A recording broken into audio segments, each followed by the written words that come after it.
So, hey everyone, Luke here again with Pie Jams, talking about the weekly Shonen Jump chapters. Woo! Yay!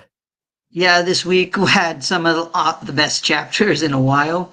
And even among the chapters we're not going to talk about, like Magu-chan had its finale, and it was incredible. It was a very good finale, I have to say. Yeah. I want before we actually get into the chapters, why don't you say about what you liked about Malgachan since it's ended? But yeah, sure.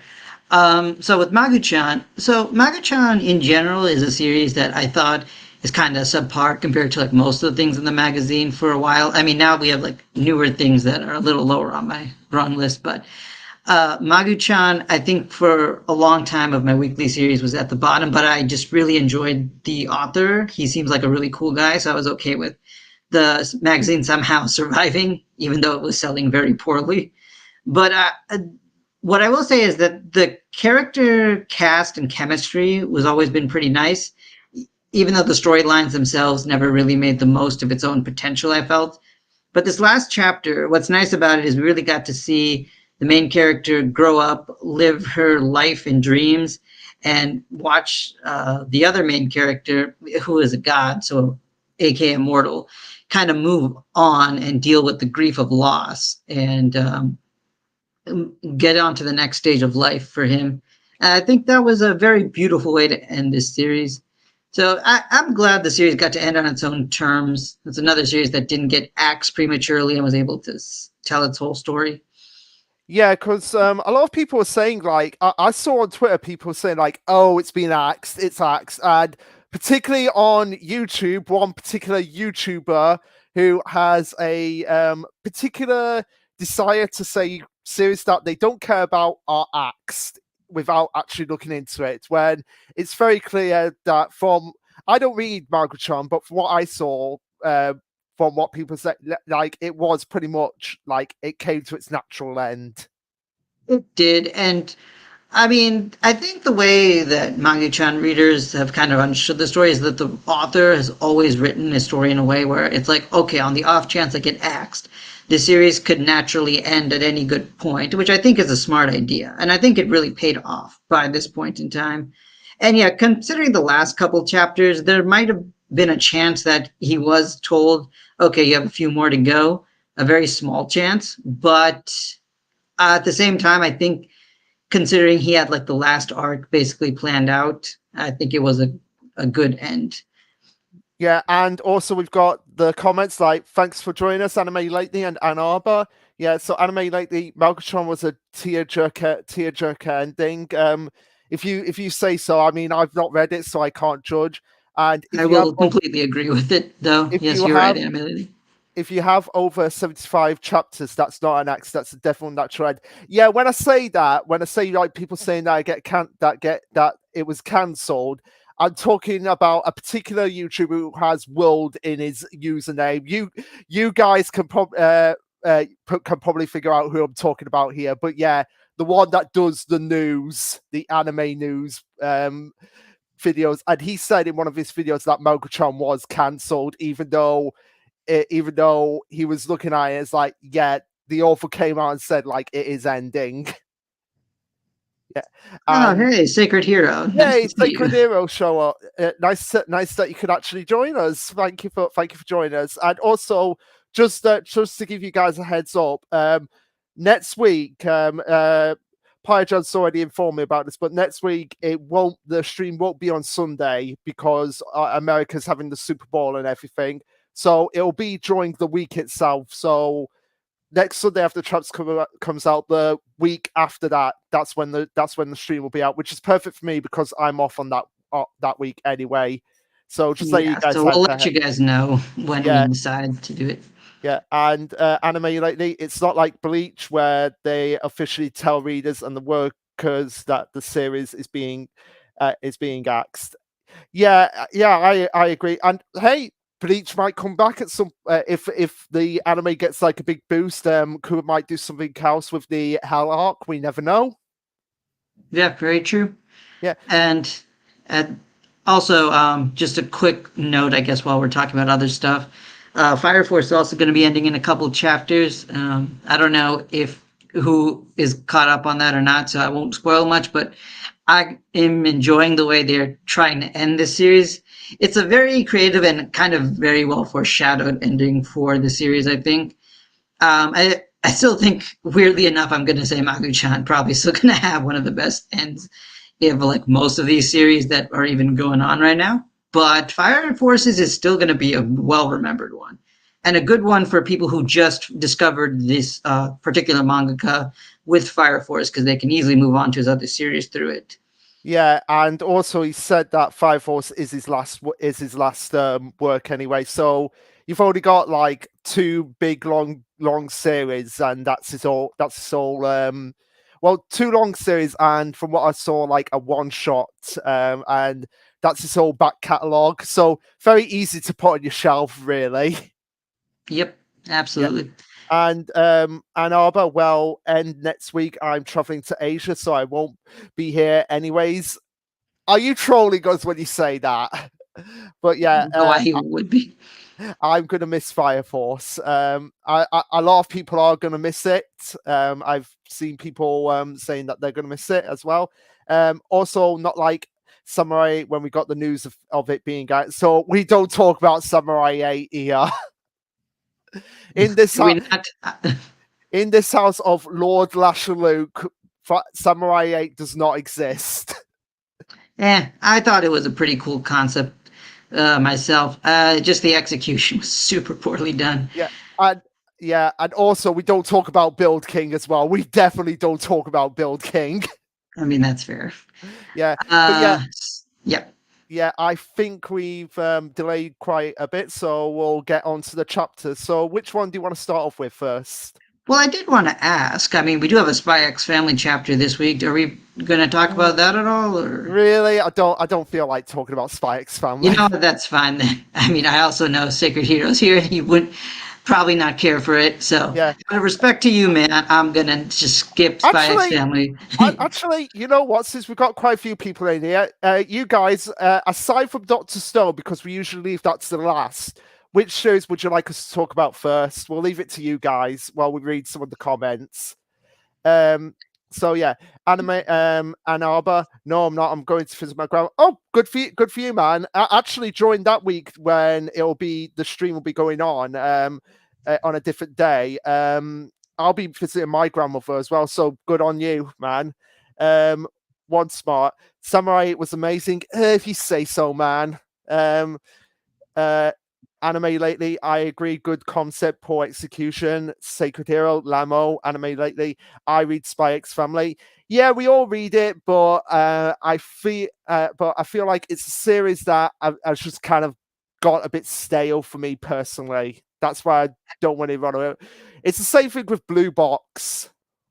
I mean, I will say, I think the new chapter for Spy X was pretty fun for what it was, but I also agree it's probably not like gonna be a big discussion point. Yeah. So if you don't want to talk about it, we don't. Ann Arbor suggested Black Clover, and I know most of the We, audience members here are big Black Clover fans, and it was well, a really good chapter. So we could we start can with that. start. We can start with Black Clover. We'll start. Let me. Oh, yeah, there it is. Black Clover. We'll bring it up.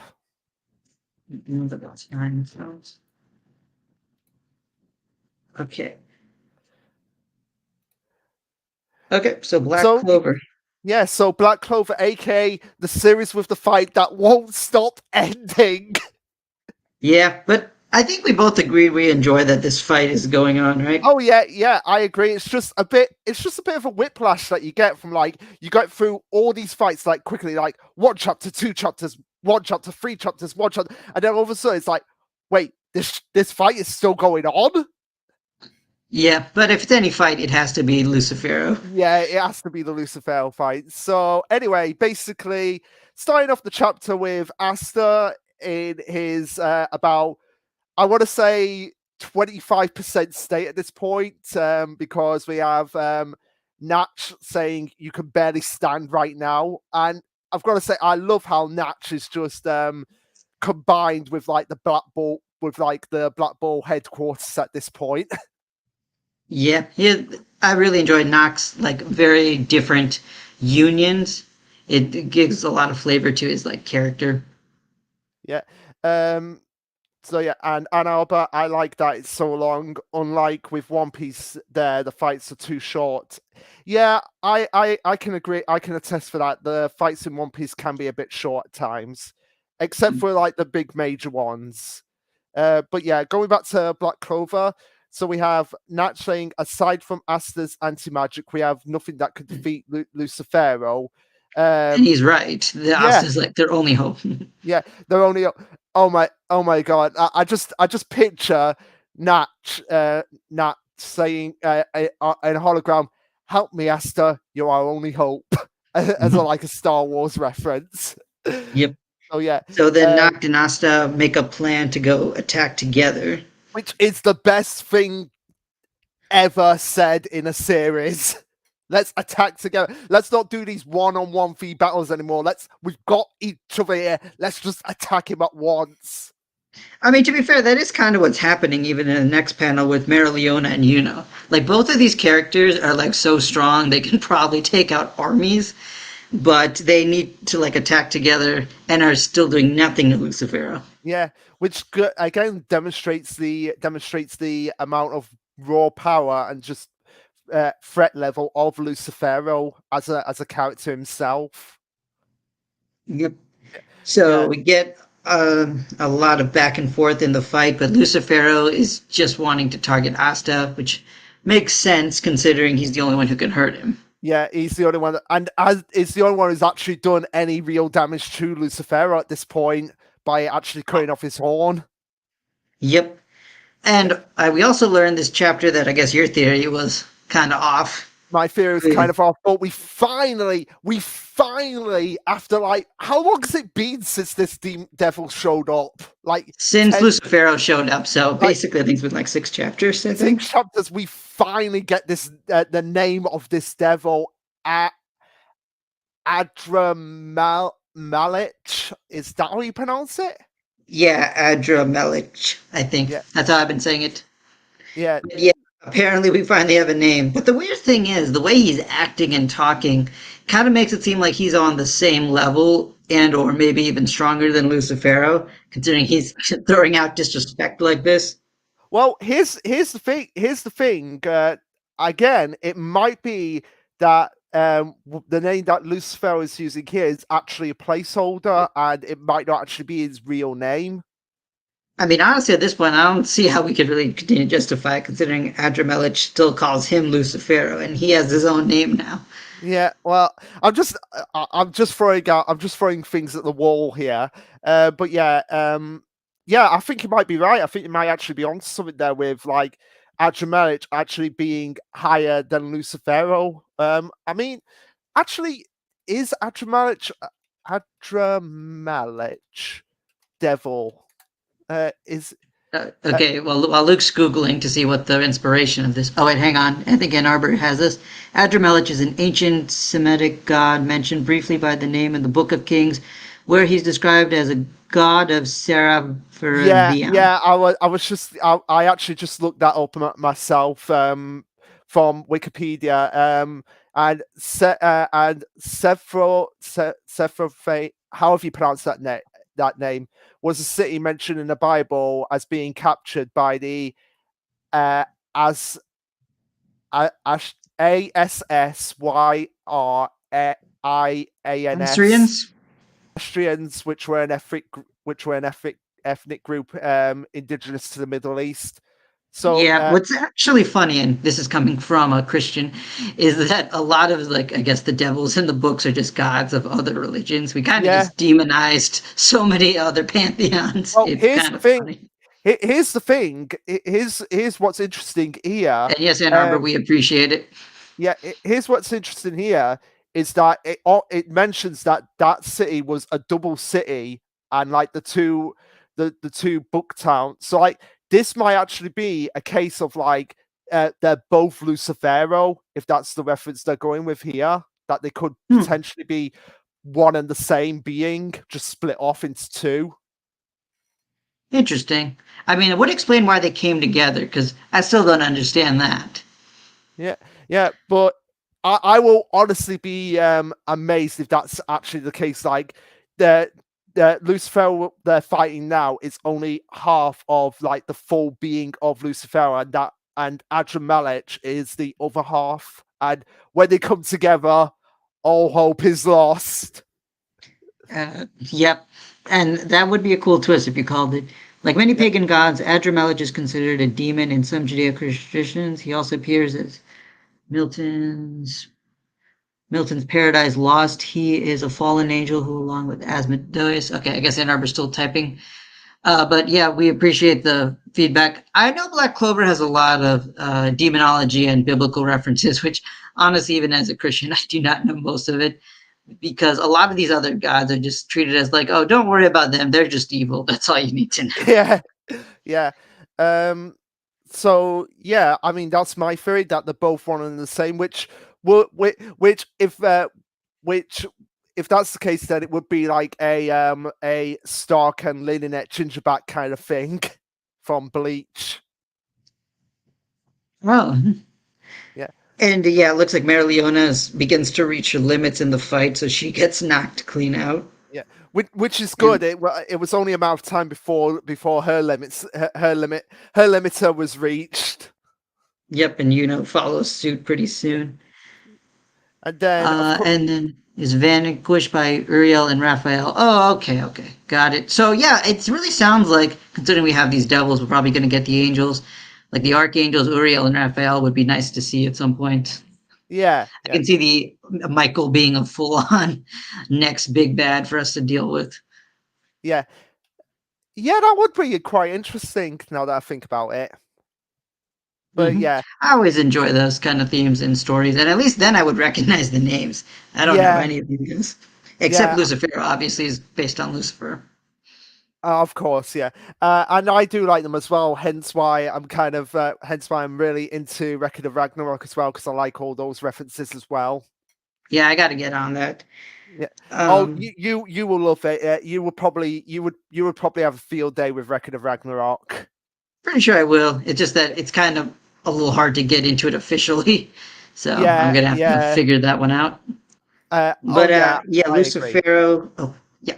Yeah, I was gonna So continuing say. on, Lucifero is like looking for Asta, and then we see Noct show up out of nowhere, use his devils to restrain him, and then funny enough, Asta comes in. And I really like the next page turn as we get it, because it was built up like an epic moment for Noct. But then as soon as he says, I'm gonna exchange my life for, I'll stop, and then he just Lucifer's like, Yeah, nope, just yeah. But nope.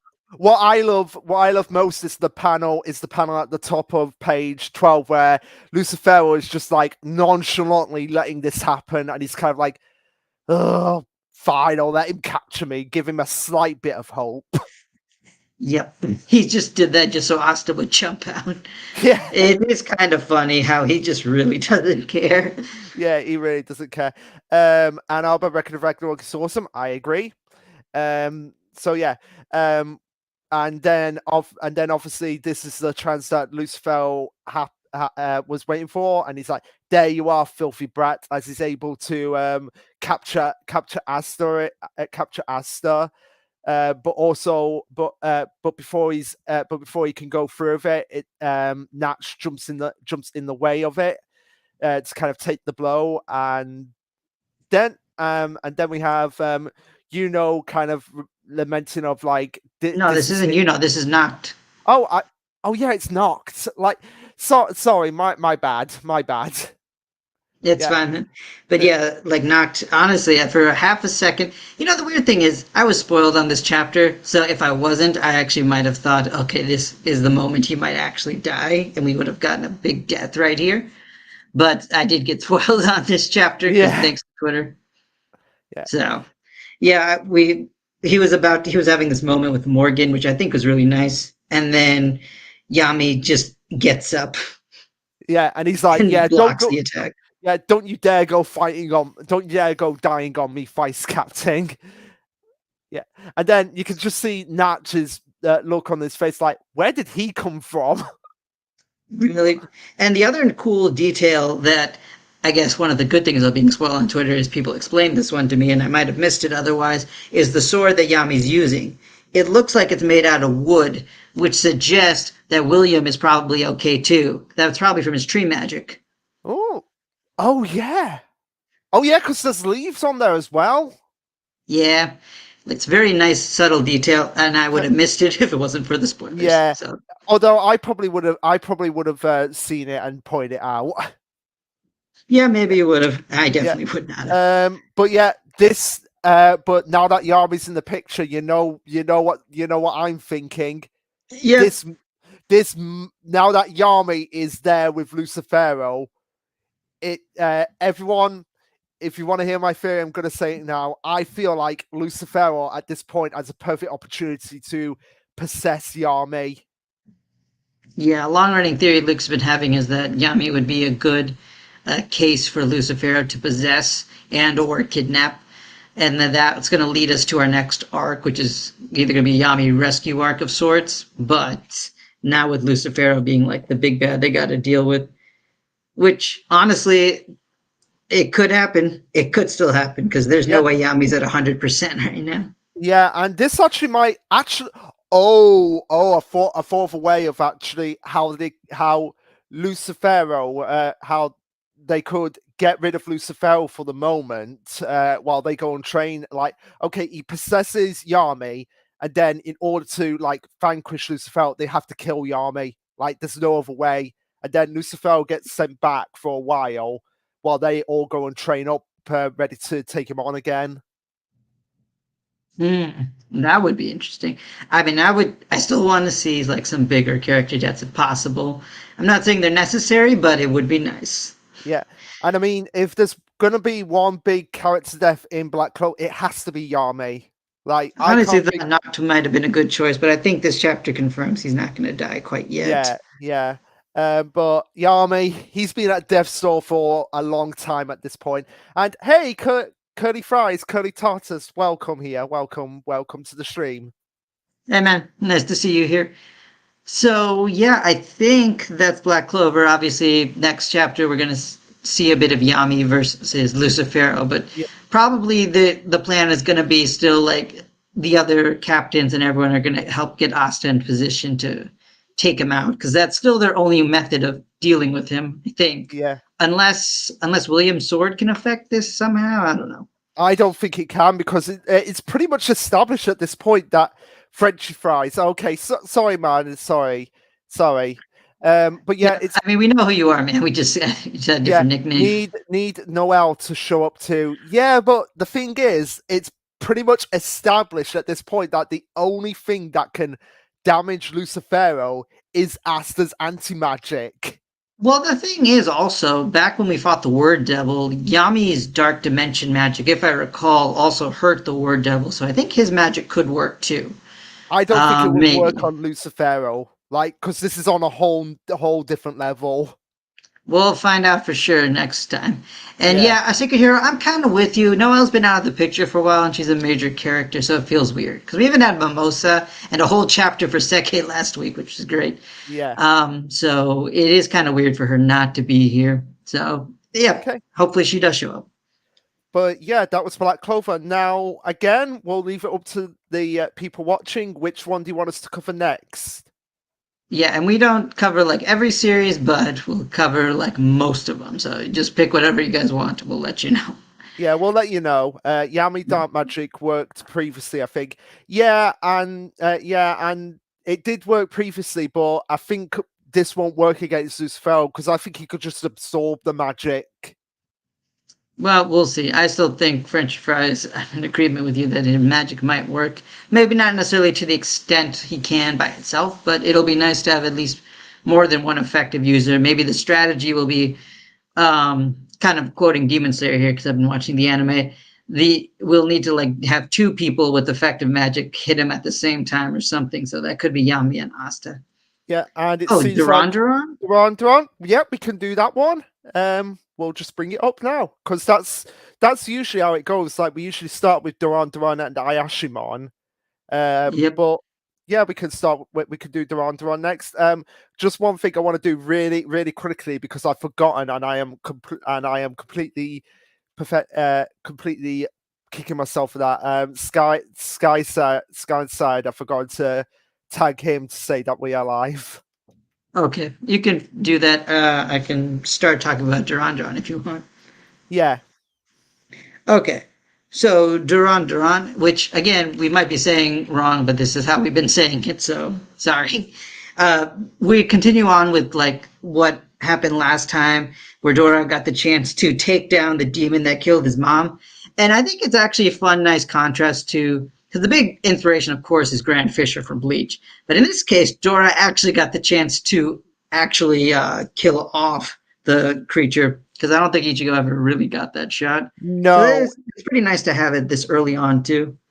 yeah, I can agree with that. Yeah, let me get up the chapter. Yeah, I'm on the chapter now. But yeah, I agree with that because it really Ichigo didn't really get his revenge against Grand Fisher. It was more that Ishin got his revenge. Yeah, which wasn't bad. It was a good reveal for him, so I think it was still used well. But I think I kind of like that the character got to deal with this very early in the story. Yeah. And Uh, uh, yeah, moving on, it's the other big thing with this chapter is Jinchio like really reflecting on herself because interestingly, like normally we have like at least one character who outside of the protagonist who always complains about, oh, I'm so much weaker than the protagonist. What can I do? And again, I this that's what she's doing right now. But I'm also glad it's happening now and not like I don't know 50 chapters from now where we have to be like, okay, I think we're a little late in the story for you to be doing this. yeah. So that's also a nice touch. I like how the story has its cliches, but it's tackling them fairly efficiently. And yes, Ann Arbor, I agree. The chapter was very interesting. Yeah, it was very interesting, and we'll get into that point. We'll get into that point in a second because I was like taken aback, like when it actually happened. Oh, So yeah. yeah, we have Dora and Kusanagi combining their strength to defeat the enemy, and the enemy is still alive after this. Because as it's revealed that Momonosuke's can actually take on a human form. Yeah, wait. So I don't think that. Oh, wait. Sorry. Were you talking about the bull demon? Yeah, I was talking about the Take. ball demon. Like it actually, like you see the ball demon, like something actually squirt out of its stomach, and it's like, wait, is this a Mononoke or what? Oh, Yeah, but I don't think that is the bull demon taking on human form, because I mean, well, we would have to skip a few pages ahead. But on page 7, the humanoid Mononosuke said, "Stomachs are warm and comfy on the inside, good for sleeping, so I burrow into them." So I think this is a separate entity who was okay, inside this bull okay. demon. So what is this entity like? The Doctor And Octopus also of on page 4, like the bull demon says, "Youch, what just happened?" and then oh, dies oh off. right, oh yeah, you're right. That's me just getting a bit ahead of myself then. Yeah, and Ann Arbor just confirmed it as well. Yeah, so this is a completely separate demon, and I have to say, like at first I was thinking, like when this thing came out, it has a really cool design. But I think what I really like about this new Mononosuke is just his personality, because he's Yeah, just so super chill. He's just yeah, like, "Oh, hey, you're a human? Awesome! I'm in the human world." And I'm just like, "Oh, okay." Like for a second, I was kind of with Dora. It's like, is he actually evil? Maybe he's not evil. yeah. And also, when I first saw it, I was like, okay, who let Doctor Octopus into this series? Okay, that's funny. Yeah. Yep. Uh, so yeah, this like Mononoke was very sleepy when he burst out, and though we have Dora and Chinosuke. Yeah, I think that's how you pronounce the name.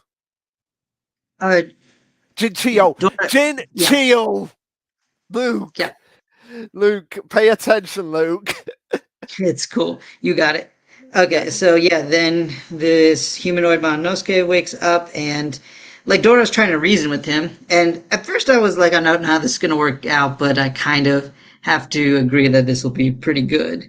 And then I did like how he was actually excited to be in the human world. He actually seemed like a chill guy for a second. yeah. But apparently he has like a lot of supernatural energy and is looking for the largest city. I don't know exactly why, though. I wonder what his motivations are for coming to the human world. And also, I guess this confirms that Mononosuke have their own world. They're like Yes, an it alien does. invading species, similar to Hollow, I guess. Yeah, again, this very feels very much like Bleach. Yep, and I guess this is our equivalent of what were they called? Not Vizards. A wrong car. Arankar. Thank you. Yes. Yeah, Yeah, these are I think the equivalents of Arankar, yeah, yeah. which Because this even guy, Jinchio's never seen before.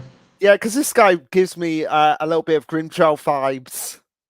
Yeah, like a lot of Grimjow vibes. Except Grimjow also was just like a battle seeker, which I think this guy is, but he also seems like a goofball, like more so than Grimjow. Yeah, and Sacred Hero, I agree with the Bleach stuff. Yeah, we've been saying this that it very much does have a lot of Bleach vibes to it. Yep, and I agree with that.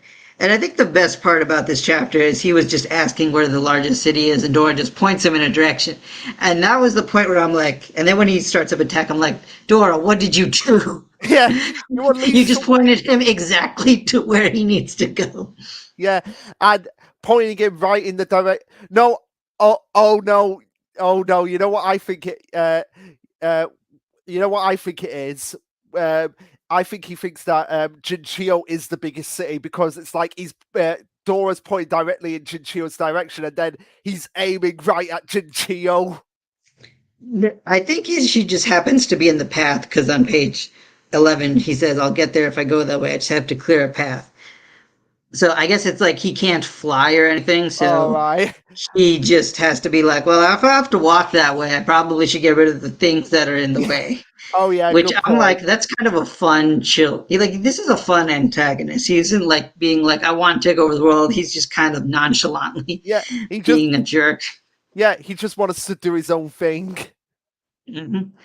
And yes, Sacred Hero, I agree. It's similar, but it's still interesting in its own way, especially with like how the weapon has its own personality with Kusanagi, and of course Dora himself. At this point in the story, has no supernatural abilities that we know of. Hmm. Well, technically he does, if you really think about it. Because remember the last chapter when it was like Oh yeah, that's true. He you were neutralized mentioned. the poison somehow. Yeah, he neutralized poison, and again, it's my theory that he can only unleash his powers when he's in an emotional state. Mhm. And I mean that is checking out so far. Yeah. So then we don't have a name for this thing yet, right? I don't think No, so. we don't. No, we don't. I don't. I don't remember seeing the name. Okay, so the human Mononosuke attacks like Jinchio, well, not to attack it, but just so much clearer path. And Dora gets in the way, and interestingly, he describes the attack as being destroyed from the inside. So for some reason, this attack hurts you from the inside out, which is kind of cool. Yeah. I guess it's. I guess it's something that like it's some sort of like force that like you absorb through the air and it goes into your lungs or something like that. Could be. I mean, they'll probably explain it maybe soon, or maybe not. This could be like a future antagonist. You have to figure out their abilities. Yeah. So then we have from just that attack, we have Dora and Kusanagi basically completely worn out, and we have the Kiwamonoke uh, laughing his arse off by saying like, "Why did you protect her? The Mononoke too. You nearly died. Actually, you are actually are you alive?" Yeah, he's such a like he's hilarious. Like, you aren't even he mad is at him. he is hilarious. Like, let's just make him the main character. Oh man, but the I mean, I still like Dora, but also like this Jinchio. I should mention that she was shocked at the attack, but she's very much hating herself that she can't do anything to help at all because she's still paralyzed from getting attacked by the needle. Which again shows that the fact that Dora is able to do anything after getting attacked by multiple needles kind of crazy. Yeah, that that is true, and we need to know what that's all about. But We yeah, definitely do.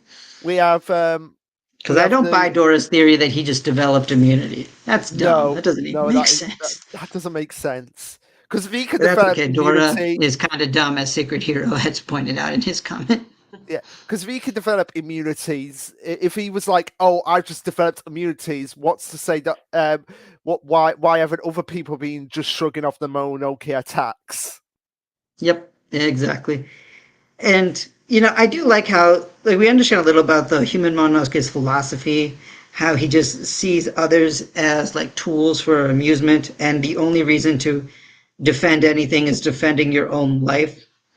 So Yeah, he's and definitely extremely self-centered and just thrill-seeking. So we kind of know everything we need to know about him. yeah, Well, for now. and when I heard his point, I was like, have they been copied? I was like, this was my immediate reaction. Like, as the author somehow got on my book in Japanese and read it and looked at my main villain, because that's at that point where he says the whole point of others is to use them for your own enjoyment. That is pretty much the main villain of my book series in a nutshell.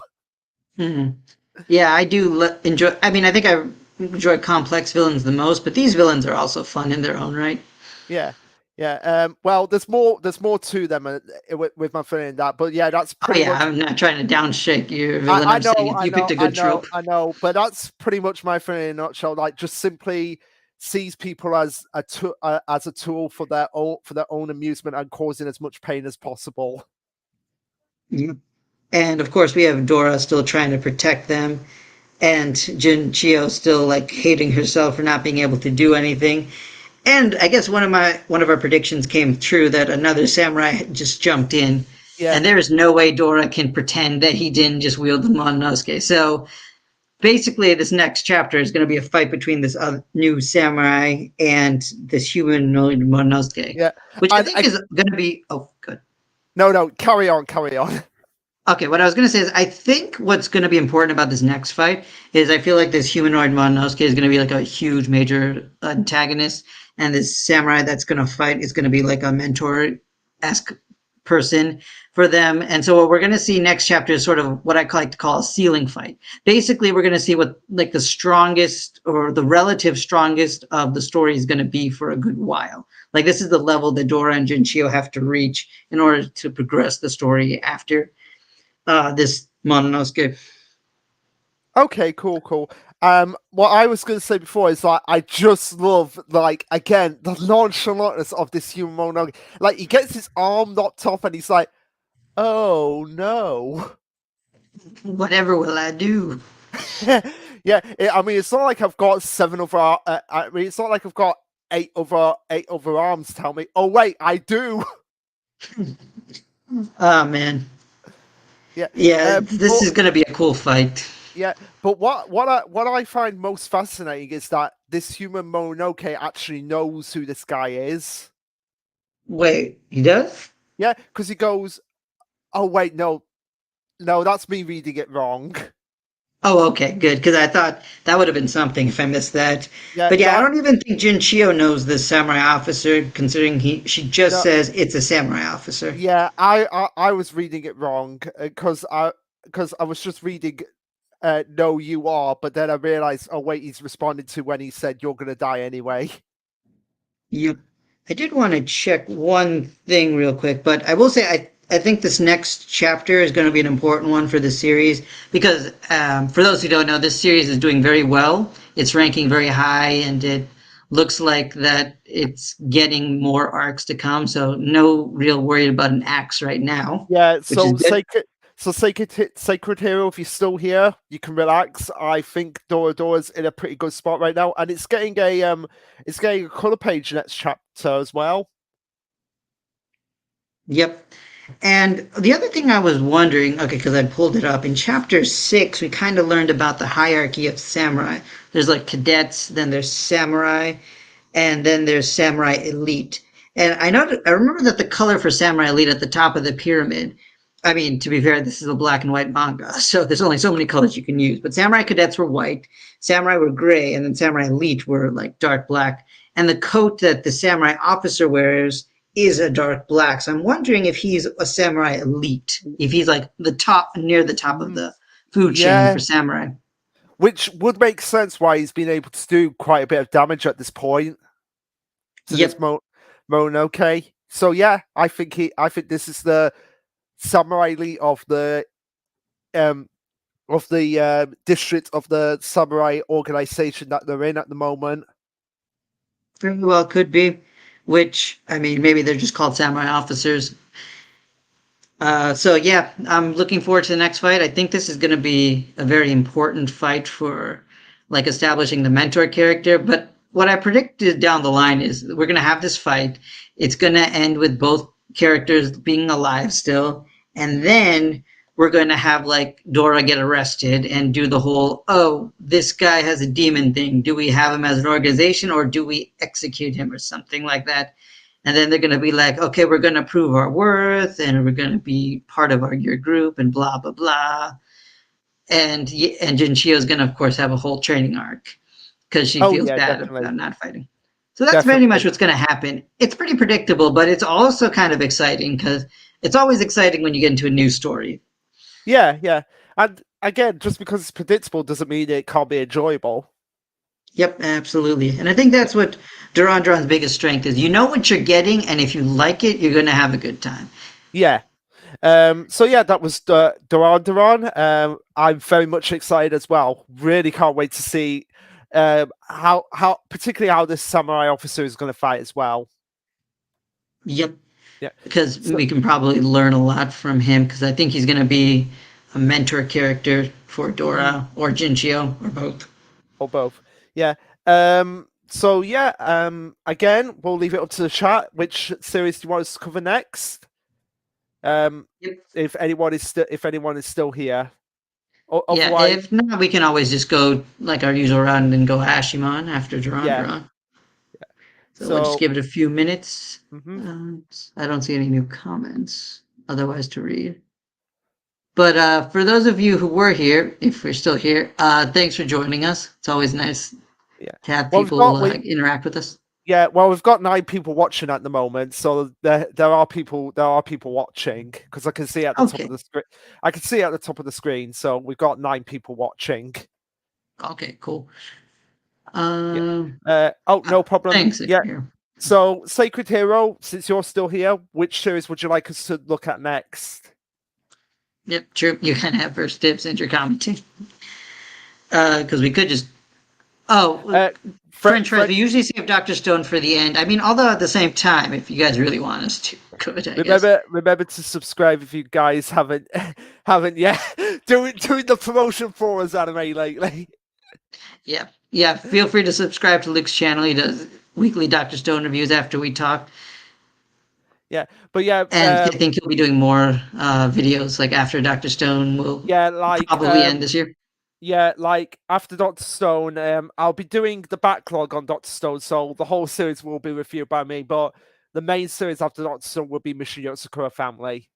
Mhm. Yeah, So the only suggestion we've had so far was very, very close to 1K. Yep, I am. Yeah, and I'm very happy about that. But yeah, so anime lately or Sacred Hero, which one do you want us to cover next? And again, French fries, we will get to Doctor Stone, but we usually save that till the end. So don't you I worry, mean, we we will could get to it. always that was kind of just a general rule we made up. We could always do it. It's just that that would probably be our longest segment because we have Yeah, so much to say with that one. that's why I would rather save it until the end. Okay, fair enough. Yeah. But we're not getting too many other suggestions of right now. So, If we want to do a quick one, oh yeah, I was going to my actually hero. say that one anime lately. I think My Hero is a good one to just knock out because Yeah, I think it's a very like it's kind of was just an okay chapter yeah, to like just set up things to come. Oh, we okay, can. that's fair enough, Sacred Hero. We appreciate you coming by, though.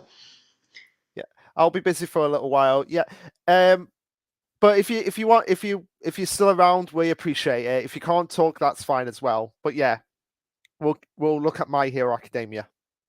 Yep, sounds good.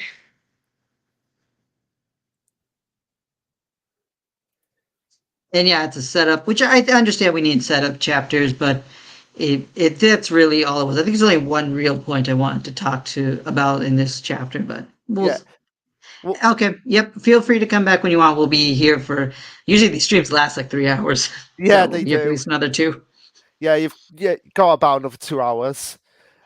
So yeah, My Hero Academia. So Yeah, pretty much Yeah. sub chapter. Question. Before. Is this just a random hero in the beginning of the chapter? Oh, no, that's just a random civilian who I think it's implied to be in the food chain for all for one. Sorry, all for one. Right. Yeah, because he's giving orders saying, "I've got new orders." The UA is aware of Tomura, like Shigaraki, being operational in a little while, so we have to fan the flames. I'm kind of paraphrasing here because it's a lot of words. And so stir up the factions that are dissatisfied so the place is unsafe for Izuku Midoriya. So this guy is just somebody who is working for All for One. And I guess the reason, as we learned in the end of the chapter, which I really don't care about spoiling, is just because he is just wants a guaranteed safety with him and this other woman who might be his partner. I don't know. Okay. Fair enough. Fair enough. Um. After a week break, I think it was fine to have a setup chapter to its final arc. That's fair enough, Anime Lady. And I think Horikoshi, he really doesn't have anything to prove to me. And I don't need every chapter to be like extremely. It's just that I think this week had so many like really good chapters. Like we already just talked about the last two, which I thought were great chapters for the series. And like comparatively with this and like Dr. Stone and some other stuff we read, I think it's just a little more low key. So it's just the timing of it is all. But I agree, Yeah. it's fine to have it set up for the final arc. Yeah. Yeah, and I agree. There were so many other chapters that I enjoyed more as well. Like Mission Sakura, I really enjoyed. The Witch Watch chapter was like something which we will get into as Yeah, well. which to be fair, maybe we should get that over with while Sacred Heroes in here, because we know Yeah, he doesn't really care for it. we'll get over. Yeah, we're sorry, Sacred Hero, but you've got to get through. You've got to get through Ayakashi Triangle and Witch Watch, and I know you don't really care for those series. Uh, but Unless yeah, you're already gone, which hopefully we'll be talking about it while you're gone, so you don't have to worry about it. But Anime Lately, it's to bring back the previous chapters where the Riders, Flames fan, I guess we can consider them to be Spinner's followers. Oh, you know what? I didn't think about that. But that ah, does connect pretty well to the last chapter where like these orders may have come from Spinner because like Spinner was supposed to like said something to issue some orders. So yeah, this actually could be All for One issuing orders to Spinner, which was issuing orders to other people. Huh. I didn't oh, think of that because I all thought he was only talking to the the League of Villains. those well, not the League of Villains, the humans who have those metamorphic quirks. I forgot the exact name. All right, all right, He I get only what you mean. worked under them, but they could be. That's a good theory, Could anyway, be, lately. could be, but yeah, going back into the chapter proper. So we have everyone taking a break from the search efforts, and basically, um, Kaminari falling on his ass, saying, "I'm pooped." The and Kirishima saying the search arena is just too big. There's so few heroes left to help. It's a serious problem. Yeah, too bad. I really wish we had seen more of that. Like more of You like mean of the search efforts? no, more of like heroes like just being like I quit. Like more of like the heroes that we were accustomed to. I would agree with that. Probably a little more if we seen more heroes in action. But I know what you mean. The weird thing is, like, the one hero we didn't get to see was like, oh man, he was this guy in the top 10 who quit. But I'm like, we didn't see him do anything. Yeah, yeah. It's like people joking about the emotional, the quote unquote emotional death of Crust, and it's like, oh no, Crust, that one hero who, wait, what did Crust do? I think he was like a shield hero, I think. No, I'm paraphrasing, like paraphrasing someone. Okay. When I say My that, like bad. when they're like that one hero who did dot dot dot, they can't think of anything. Yep, I got it. Anyway, so then Ito, of course, pulls his student president thing where he's just like, okay, guys, make sure to get rest and get ready. Yeah, And then, of course, my guy, Mineta, has to be like, I wish we could swap dirty stories. And yeah. it's, And I'm just like, can someone just kick him out of UA already? I mean, to be fair, that one wasn't offensive. That was just kind of hilarious at the end. I'm just like sick of seeing him. Just get rid of him. Like if he had died in the war arc, I would have been like playing celebration. Yeah, I think a lot of people would, but I personally enjoy having him around, if Fair only enough. partially to have people be annoyed, but also because he's actually one of the few students who actually developed at all. Okay, fair But enough. and, and to be fair, he just said swapping dirty stories. Anyway, so then Midoriya, he wants to thank Uraraka, and that's a big part of this chapter, as we'll see at the end. Then All for One just comes in to talk to them about the plan, the very secret plan that we still don't know nothing about, except that we're gonna draw out the villains one by one somehow. Yeah, yeah. And also, you said all for one. You mean All Might one for all? Wait. Oh, You just okay, said it's it my bad. then. Yeah, yeah. You just said then. But yeah. Find out about the information, and it's time to discuss our final plans for this second pivotal war. And it's just like we just had a war. We just had a war. We don't need another one anytime soon.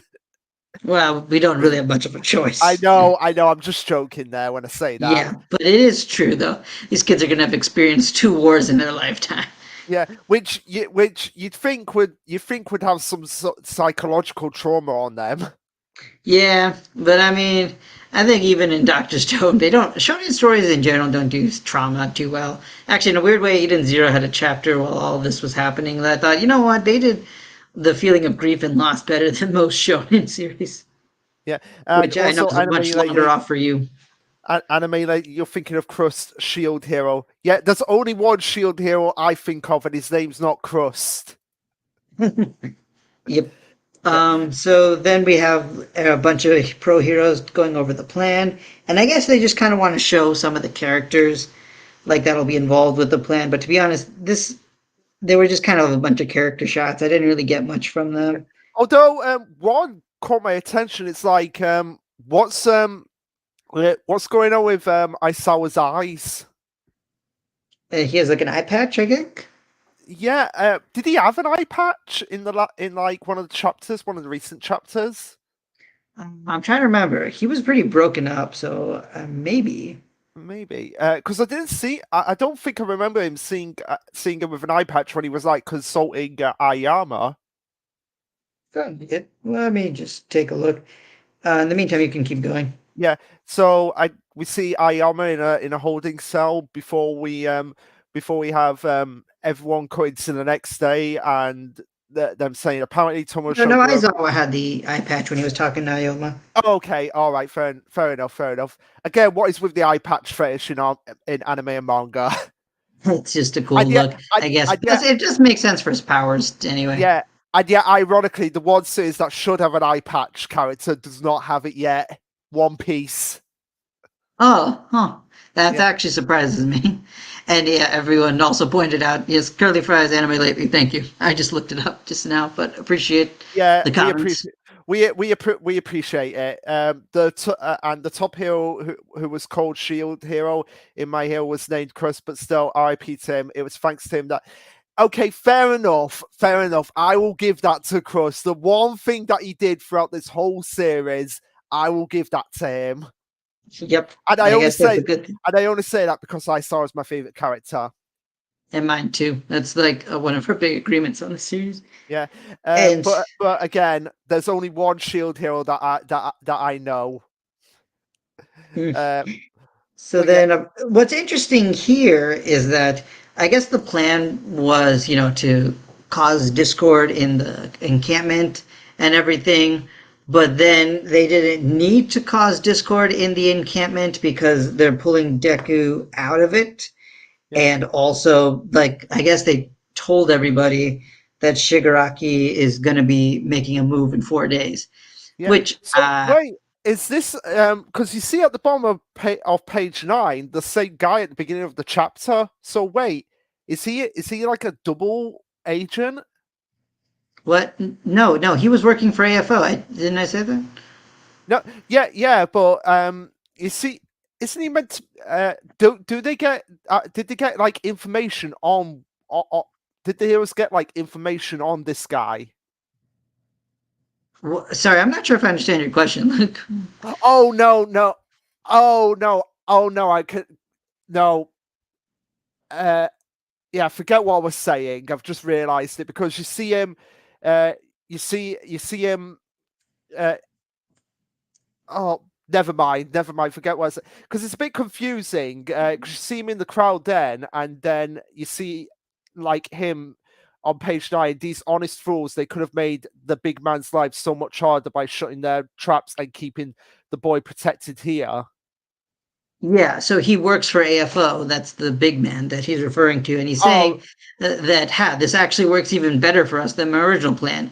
I oh wasn't sure if my, you were asking if the heroes know about him being a mole inside, which I don't know if they do or not. I don't think there's any connection. I mean, the fact that they are pulling, it is interesting though. The fact that they're pulling out Midoriya from the place is to be expected, but I'm not sure if they're doing that because they know there's a mole, so they have to get him out, or if they just so happen to do this thing odd chance. But then, if that's the case, I don't know what the point of having this character is. I still yeah. don't know what the point of him is right now because All he right. was there to spread discord, I guess, again. Yeah. But Oh, yeah, yeah. I'm a complete idiot because I wasn't looking on the pages 10 and 11. Yeah, so I'm a complete idiot. So ignore my tirade, then, everyone.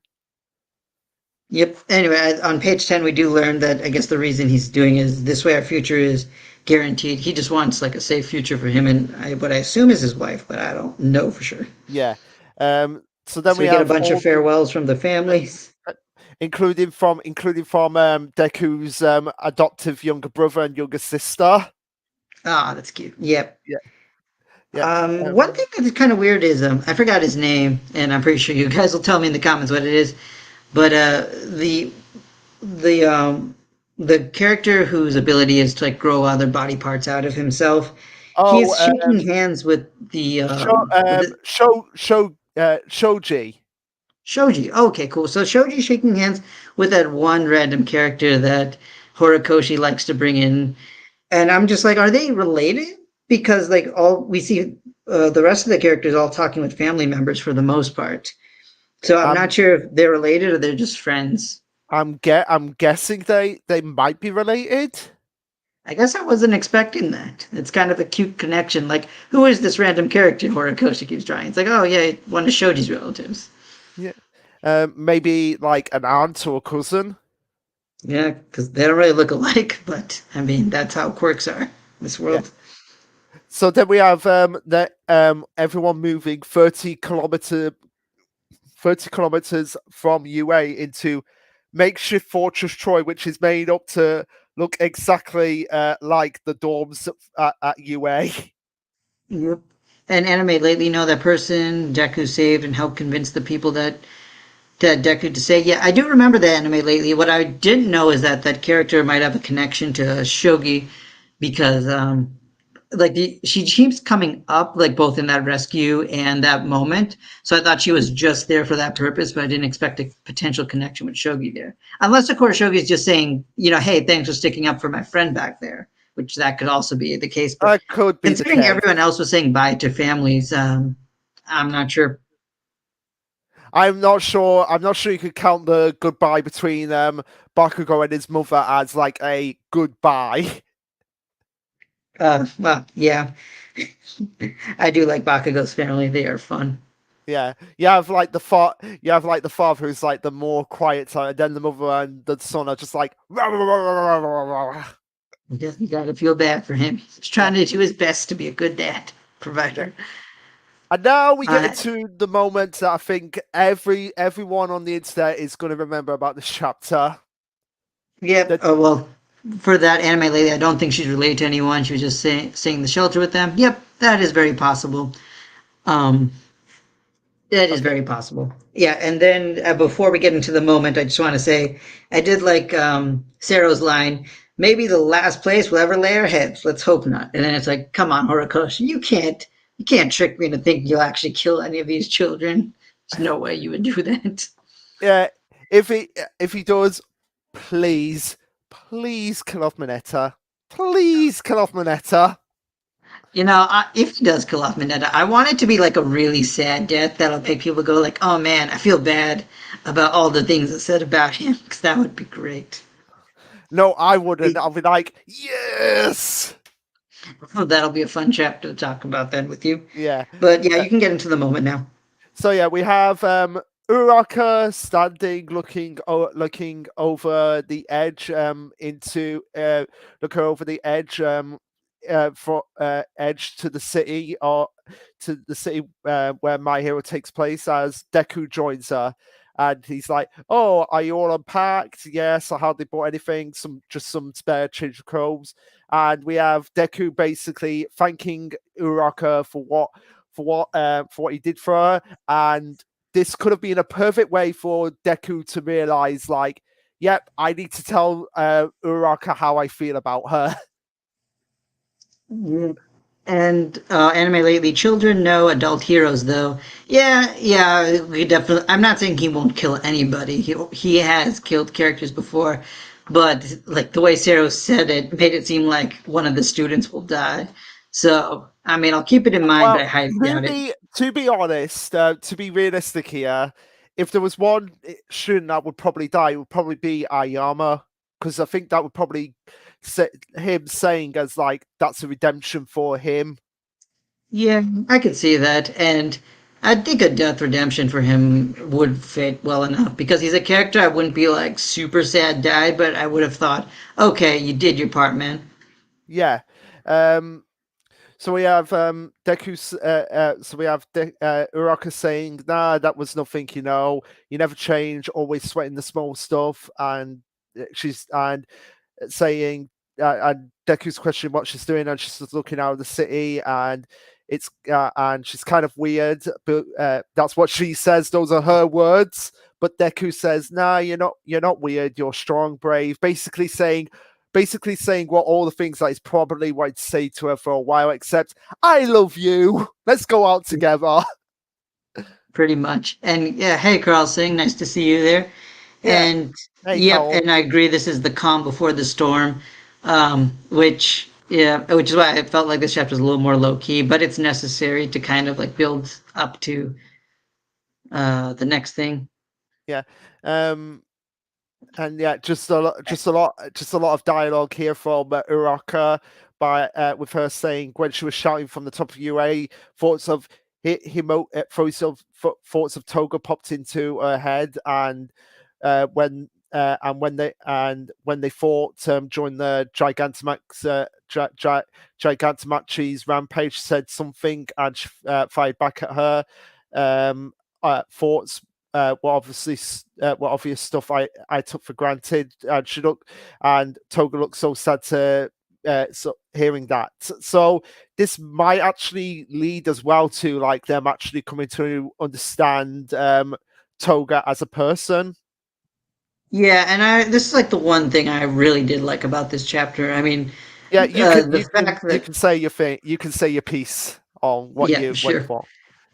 Yep. But before that, I just want to address Carl Singh's comment. So many death flags have been built up to this point, not just All Might, but also the Pro here as well. Yep, I agree. There's a lot of death flags. So this final arc is going to be pretty fun. And anyway, for this moment, I remember the Toga and Uraka thing where I thought Uraka like felt very like I mean, I understand why she said what she said, but I also felt like it came off as extremely preachy. Like Hero's like, you are a horrible person and you are going down. And I'm just like, I know you don't know the character the way I do because I'm a reader of the story, but it felt very off, and I was just kind of saw it as a moment for Toga more than Uraraka at the time, just because Toga needed that like breaking point to go full on villain.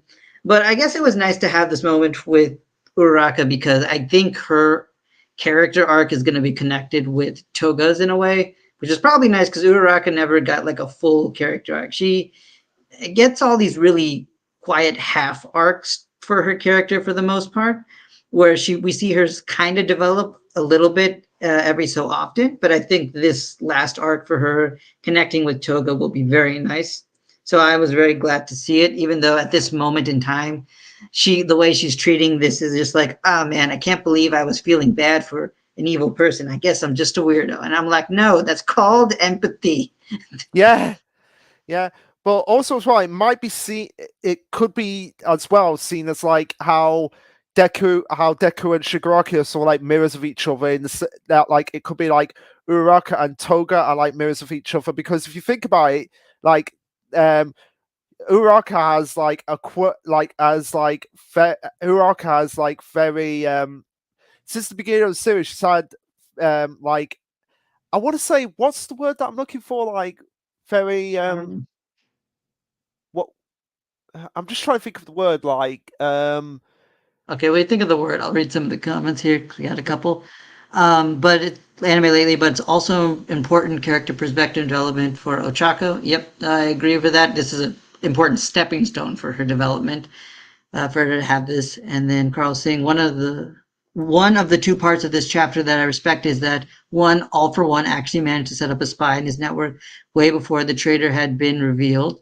Yep, I agree, but I that's kind of expected for him. He's definitely shown a good amount of competence, which is I think the best part of his character, because he's otherwise not that interesting of a character for me personally. But he's very competent in what he does, and I do like that.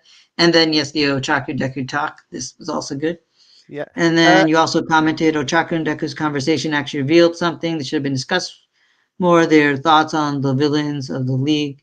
Yep, and I agree. Their thoughts on the villains in general, I think addressing this chapter is important, and that's why I think it's a unnecessary chapter because really we don't have this as much as we should. Because these guys have encountered these villains so many times that they should have been on their minds a little bit more than we see it. yeah, that's where social anxiety, that's what I was thinking of for when I was thinking of Uraraka. Like, she's been very like, I would say she's been very cautious about what people think about her as well, if that makes sense. Really, I didn't see that, but I could understand. I Yeah, understand where you're it, coming from with that. yeah, and it's and I feel like Uraraka is kind of like what Toga could have been if she had people there that like truly understood her. Yeah, I could agree with that. Yeah, because I want to say, like, Toga is underneath all this momentum of like being like this really psychotic person. I feel like she's just someone who's very lonely and just like wanted someone there for her, regardless of who she was, and they just saw as like, oh, this is the girl with this quirk who has like a blood quirk. Keep away from her. Yep, that's kind of like her whole story, and Yeah, probably true for all the other villains too. They just needed people to reach out, and the people who reached out just so happened to be villains. yeah, So, and also as well, to them they might be seen as heroes, because it's like uh, it's not all black and white. Sometimes, like, people who see people as villains, other people might see as like, oh no, they're the heroes in a way. It's like it's like how with the whole indefinite with like Yagami and all of that, people would see like Yagami as the villain or the hero depending on a certain point of view. I can agree with that. That's why I also think villains are in general more interesting because you can see them from many different angles. And I felt like if we had more of these moments with the heroes sympathizing with the villains, I would have had more emotional engagement with a lot of the students because they would understand that the profession that they're going in has almost sort of created a culture that breeds these kinds of people. So they're almost as much a part of the problem as they are the Yeah, in solution. in a way, it could be seen as propaganda as well if you really thought about it, because it's Yeah, I like, can see that. yeah, because it's like, you're not allowed to use a quirk without a license. These people are villains, no question about it. You can't be a you, you can only get your hero license through this meme. No other question about it. Oh, you're a villain. No, you're gonna be a villain. Like, it's just gonna and it just and like having the hierarchy of like, I'm the number one. That's just number one hero. That's just gonna create a whole kind of problems as we've seen throughout the series. Yep. And I think that's one of the more interesting aspects of this story, which I kind of wish it spent a little more time on, but Yeah, it which, exists. It exists. which And I then we think. had a Yeah, I was just gonna say before we get into cards, which I believe that's why by the end of this story they're gonna be like, okay, we need to abolish this like number one hero system. yeah, I would hope so. I would love it if that's how the series ends. Yeah. Um, Anyway, yes, we should probably get these comments. We have a couple of them. So animated lately, Uraraka emphasizing Toga is what the future of heroes need, and it separates from pro heroes who really care about saving people and pro heroes are in it for the clout. Yep, that's a Yeah, good point you make there. yeah, And then Carl saying for Uraraka to actually say that she may not have known Toga as much as she thought she did from that fight goes to show that the vulnerabilities of hero society is going to be exploited in the next arc. So possibly. I'm trying to understand. That sounds like a profound point, but I'm trying to understand it a bit more. So let me read it one more time. But you can read the rest of it Yeah, if you want, Luke. but in a massive scale, like it's going to be uh the vulnerabilities. Oh, I think what he means like the flaws of hero society. Hmm. I mean, for a final arc, I think that would be a great move to make because it is, I think, the central like point of my hero that really captivates me Yeah, beyond like uh, the high school randomness that they have. yeah. When those two fight again, it will be much bloodier and scary to see how they play out. They both have nothing to lose because the two girls are like mirror images of the same. They're very much opposite sides of the same coin.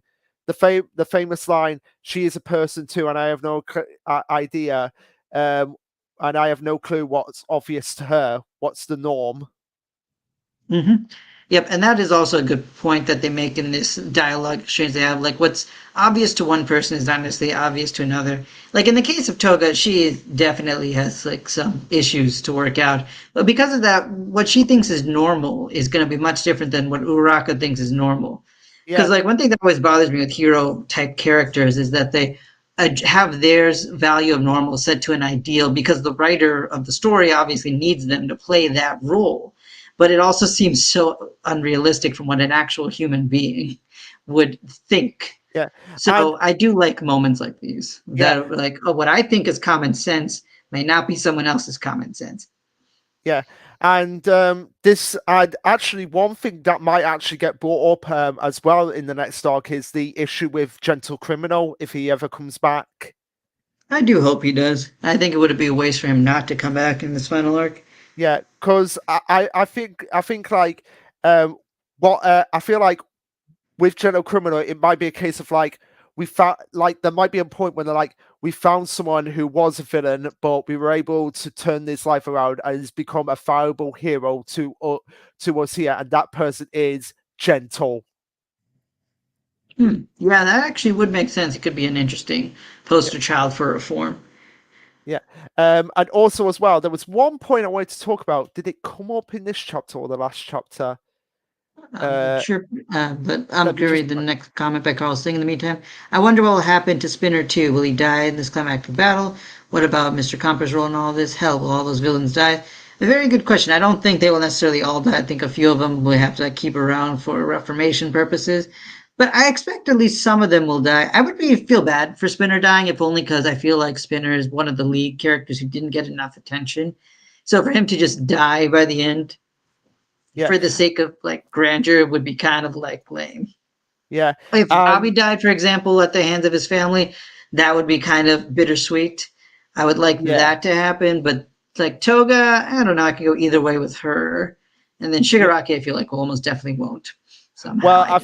I think Horikoshi might potentially kill off Toga just for one reason, because it's said that he finds Toga the most difficult to draw out of the Oh. characters. That's kind of funny. Yeah. And then, But yeah, the point that I was finding, it's coming up in a bit in the chapter. oh, okay, sweet. I'm just gonna read these two comments before we move on. And yes, Carl saying we also are hoping that La Brava and Gentle Criminal return. And anime lately, this is Ochaka's way of seeing things. Maybe she needed help, like how Deku saw Kid Shigaraki crying and saying he looked like he needed help. Yeah, yeah. Yeah. Go ahead. Oh, go ahead, Luke. Oh, you can go on this one, Luke. I Okay. think I've been talking a bit. Yeah, yeah, I agree. I agree with that because he does say I saw a little boy inside of Shigaraki. He was crying. Maybe there is no way to avoid a battle, but I can't ignore what I saw deep inside. Yeah, because I feel like at this point as well, Deku sees a little bit of himself in Shigaraki because they both had like a similar well not similar like Shigaraki's was way darker, but in terms of like people not accepting them for who they were, like I feel like that's what Deku could see in Shigaraki, and it's like if only somebody was there to like help him and reassure him, like, no, you, yeah, it's all right. Yeah, you killed your family, but at the same time, that's not something to be ashamed of. If we can actually learn to control your quirk, it might be useful to Hero Society.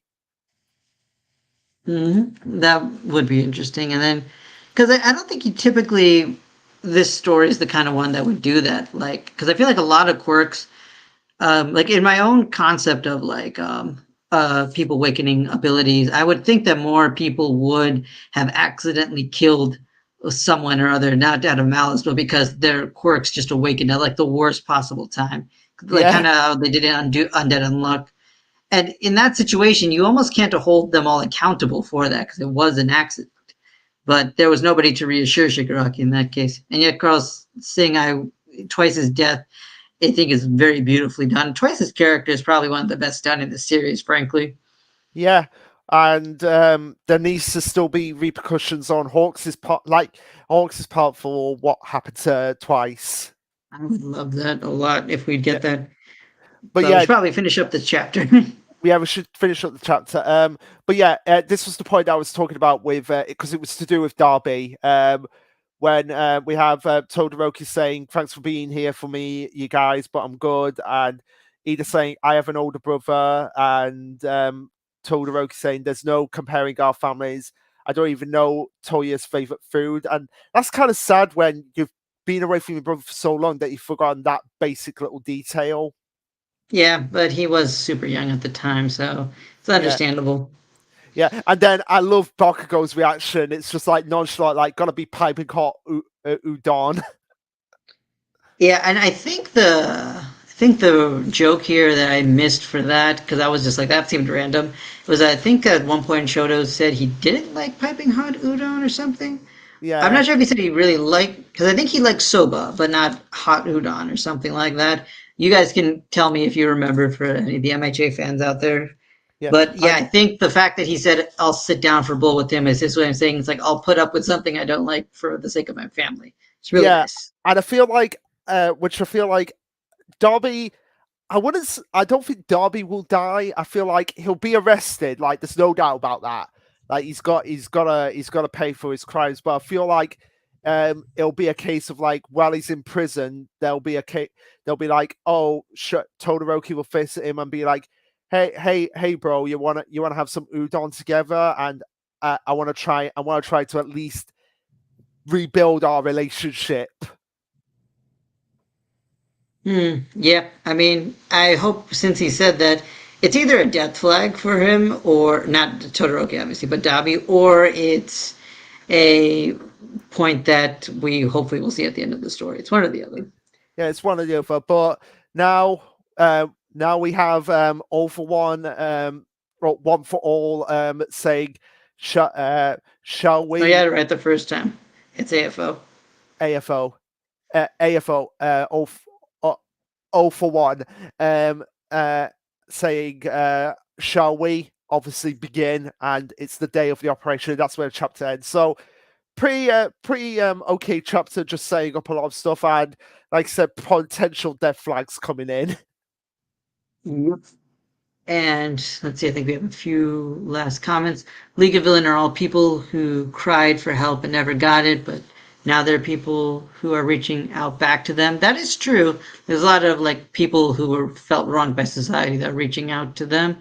Unless of course you're talking about like the heroes recognizing that they should have been there. I'm not sure if which way you meant that one anime lately.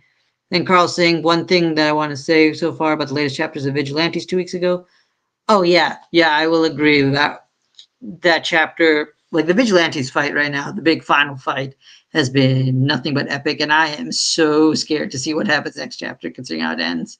Because the implications of what could possibly happen, especially now that the next MHA chapter is going to be the final operation. I do hope the main character of Vigilante shows up. It's what I really, really want to see. And one last comment from Anime Lately. Toya was also is polar opposite. Child and Todoroki wants to be the little brother, listens like him. Now Toya could only turn and talk to Natsuo. Okay. And then anime, I meant that the first thing, not the second. They're real people, real heroes. They're now class 1A. Okay, gotcha. Yeah, yeah. And also as well, I was going to say, if that happens, if the main character of Vigilante still show up, I bet you're going to be like chapter of the week right then and there, no question about it. Oh, if we see, it depends how it's done, but very, very possibly. Like it also depends what else chapters come out at the time. But Yeah. God, if they really do plot it together, it'll be a great chapter for me. But yeah, so that was My Hero Academia. So, what do you, Carl Singh and Anime Lately? Which series would you like us to discuss next? Or if And anyone also, else is also there. yeah, and also, again, thanks for the comments, guys. Yep, this was a much more engaging discussion than I thought for this chapter. I actually thought we would wrap this one up pretty quickly, but Yeah, but we I did it. had a good discussion, I thought. Yeah. Let's see. So we have a couple more series to talk. Did you guys? Yeah, we do Yeah, do Undead yeah, Unluck. yeah. We did. I managed to get caught with it anime lately, and now I'm working on Eden Zero, and the other series that I'm working on at the moment in the roster is High School Family. I'm trying my best to get into that as much as I possibly can. But yeah, we Even if did. you do, I honestly don't think that's one we should really necessarily No, talk no, about it on isn't. stream. It isn't. It's not one we can discuss really. But yeah, we do read Undead Unluck, so we can do Undead Unluck. Yeah, this one is very confusing, so I Very really want to talk confusing. about this. Yeah, Uh, okay, so Undead Unluck.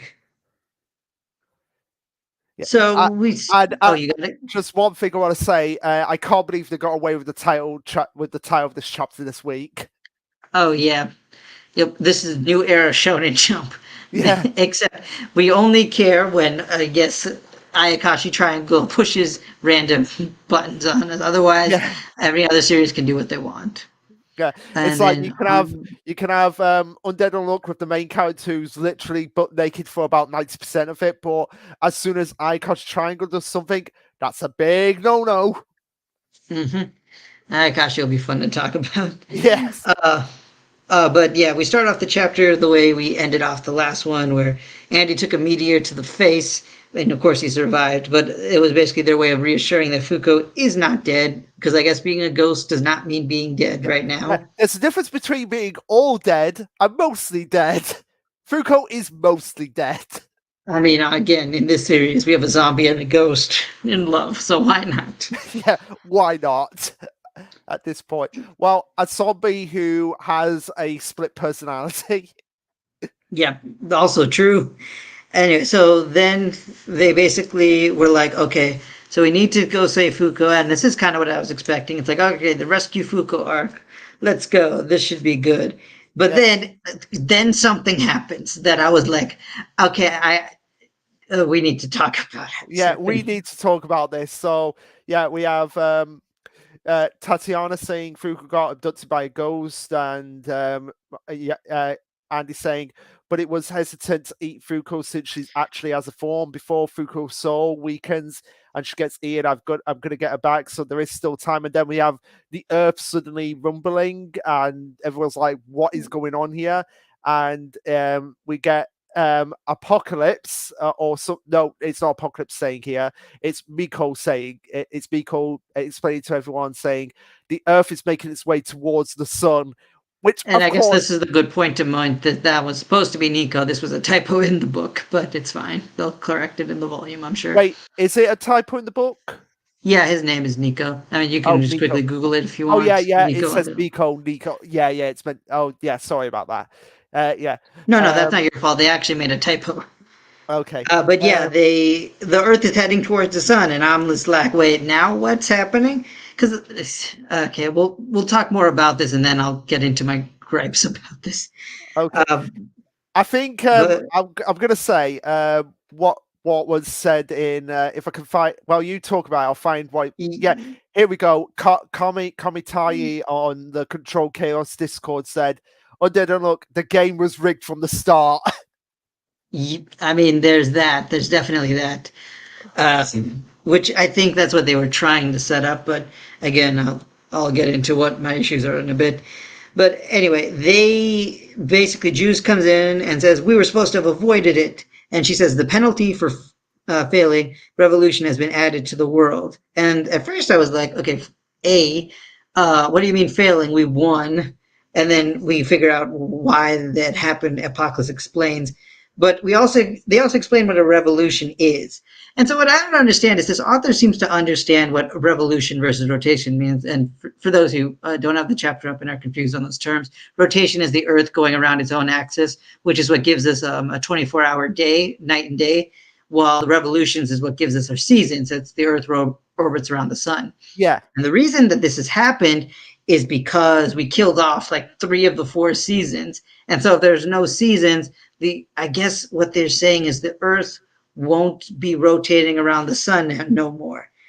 But what doesn't make sense to me is if this isn't revolution being added, this is revolution being subtracted. Yes.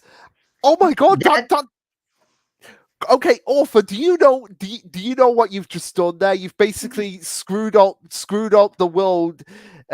You've basically screwed up the world in more ways than one, because because you, okay, go ahead. if you take away revolution, if you take how can you take away revolution? How can you add revolution if revolution has been taken away? Like, Yeah. for, Like and if they said we added like unrevolution or some junk and it's like some new negator came in, I'd be like, okay, that makes sense. Except also why? But why? okay, see, here's the thing. I feel like I don't blame the translators for this. I honestly think this is the writer trying to do something cool by doing a double whammy, but also not understanding how to do it. Because this series, when it's good, but I also think that there's very fundamental writing issues in this Yeah, series. and this is one of Be- them. I'm gonna ask anime lately. Can you make heads and tails of this? I'd love to for know a anybody comment. else who reads this series. Like if One Smart, if you're still here, I know I saw you earlier. Sorry we didn't acknowledge you, but there was a lot of comments at the time. If you can explain this, because I know we were talking about how much you love Undead Unluck, because this honestly didn't make sense based on what was said. And let me explain for those I might be confusing with my rambling. So basically, what the author's trying to say is that revolution was a punishment that was added, and what Juice experienced in a previous loop must have been its addition, which apparently the addition of revolution in this universe somehow plummets them into the sun. Except what the book is saying is that by removing the seasons, you have done the same thing, meaning that no matter if you succeeded or failed this quest, the same thing would have happened. So my thing with this is twofold. Number one, the author wanted to raise up the stakes immensely, and the way they did it was trying to be clever about saying, haha, my setup was that revolution would be added if they succeeded, but also if they didn't succeed, but if they succeeded, it would have done the same thing. Except that's not what happened. What you did was remove revolution to begin with. And then anime lately, I agree. It's weird. I agree with you guys on the confusion. Rotation is by gravity. This isn't really much revolution. No, actually, no. Sorry, anime lately. I'm going to have to correct you on that one. Rotation is actually conservation of momentum based on the Earth's rotation. And the way that came up to be is because when the solar system was forming, everything was orbiting around the sun, and the rotational orbits of the things spinning around and collecting that eventually formed the planet, the momentum was conserved as the Earth came together. And that's why things rotate. The revolution is actually the one that's caused by gravity, because the gravity of the sun is pulling us towards the gravity of the sun is pulling the Earth towards the sun, and since we're already rotating around it, it kind of puts us at a balancing point of where the Earth is around the sun. So you kind of have that backwards a little. I'm sorry if my explanation confused you more. I'll try to make it more clear if you'd like. But yeah, a point is, this was a really ham-fisted way to try to be like, oh no, guys, we accidentally did what the book wanted us to do and caused the end of the world. We would have been doomed either way. But also, if you're doomed either way, what was the point of anything? Yeah, doesn't this kind of make the last 3 arcs kind of pointless now? I mean, the point I guess was the character development, but in terms of actual success, yeah, this was just their way of saying God is a jerk. He's just like going to screw us over either way. And anime lately, no, I get your explanation. I was more confused with you. Okay, thank you. I appreciate that. I'm at least less confusing than Undead Yeah. Unluck. But there is Okay. one other thing that makes this even worse, but we'll, I guess, get to it. Do Yeah. you want to actually So read out the explanation? Because I think they're just saying what we said. I don't want to read out the explanation. So Okay, basically, then it we'll boils start down from to page 8, I guess. yeah, it boils down to as a result, you've thrown the planet out of balance, and it just so happened to set something similar to revolution in motion. No, it didn't. Hmm. And Chinotsu basically sums up half. This means the outcome Chikara, would have I think, but yeah. Chikarai would have been the same outcome, pass or fail, and if you're just taking the pot. So he's basically saying like if you're just taking the penalty to begin with, that unluck would have been wouldn't be dead right now. Yeah, but they're all gonna be dead anyway if the Earth gets Also swallowed true. by the sun. And Anime Lady, I guess what it did is since you complete the mission, it delays the inevitable, and if they fail the mission, they automatically cause Ragnarok. I mean, yeah. I mean, in that sense, what our characters did was like the right thing, theoretically, because they bought themselves more time. So I guess there's that. And I understand that's what the author was trying to do, but it really shouldn't have been the addition of Revolution, because that's not what happened. Oh Yeah, my God. it should have been the addition of Unrevolution. Yeah, that would have made a little more sense. Because if it was the addition of Unrevolution, then they're like, well, we can't let that happen because then we'll plummet into the sun. And then it's like, well, you got rid of the seasons. We're still going to plummet into the sun. I would have been like, okay, actually, that's clever if this was the case. But because then it's like, we don't want to deal with another negator. But then it's like, you would have done what the negator might have done anyways. Except this way, one way that this could have actually made it a good irony is if they had a new negator added who could cancel revolution, they could go find him and make friends with them. So it's the Apocalypse could have been like, hey, you could have had a new ally rather than a threat, but instead you caused the actual inevitable consequence. Because that would have Yeah. been smart. This wasn't smart. No, this wasn't so. And ironically, the next quest is on April Fool's Day. Oh, yeah, that's a good point. I missed that point. Anime lately, the book did say it's not revolution that has been added. The season's off balance to be away from the sun. Wait, hang on. Look at the Wait, balance of it. Oh yeah, yeah. I mean, your book says a revolution wasn't added. You're right. What they're saying is this is some what on page 8 or sorry 7. Apocalypse says what you just did as a result you thrown the planet off balance and just so happens set something similar to revolution in motion.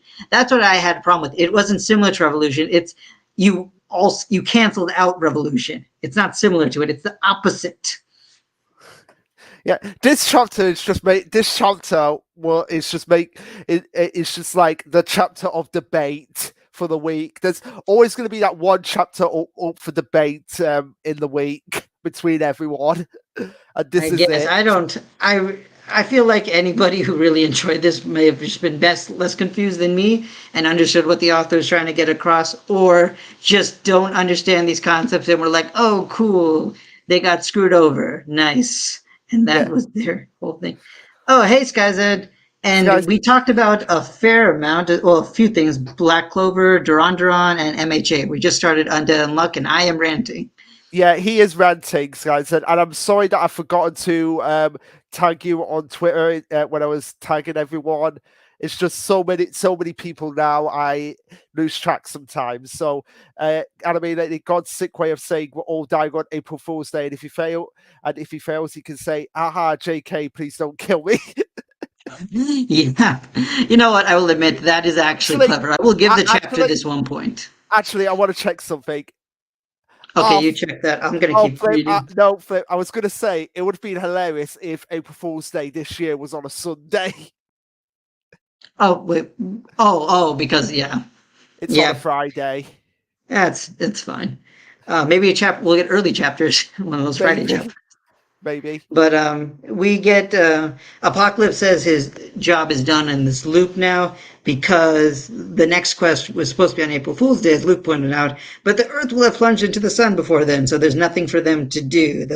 You won't have to wait for the 100 penalty to face at the final quest, Ragnarok. Of course, the fact that he says that means that we will still have to face it somehow, because of course we do. There's no way this author actually set this up, Ragnarok, and then just like, don't worry, we're not doing it, unless we're saving that for the next loop. It could be that Ragnarok is being saved for this next loop, and we actually are ending this loop right now in It could chapter, I don't know, 100 or something. 100. Oh no, it'll be chapter 101 because that will Yeah, be other people have been saying perfect. that 100, 101. Yeah. Um, But and you know what? That's fine. If the author just wants to be clever about that, it's okay. But at the same time, oh my God, the writing. yeah.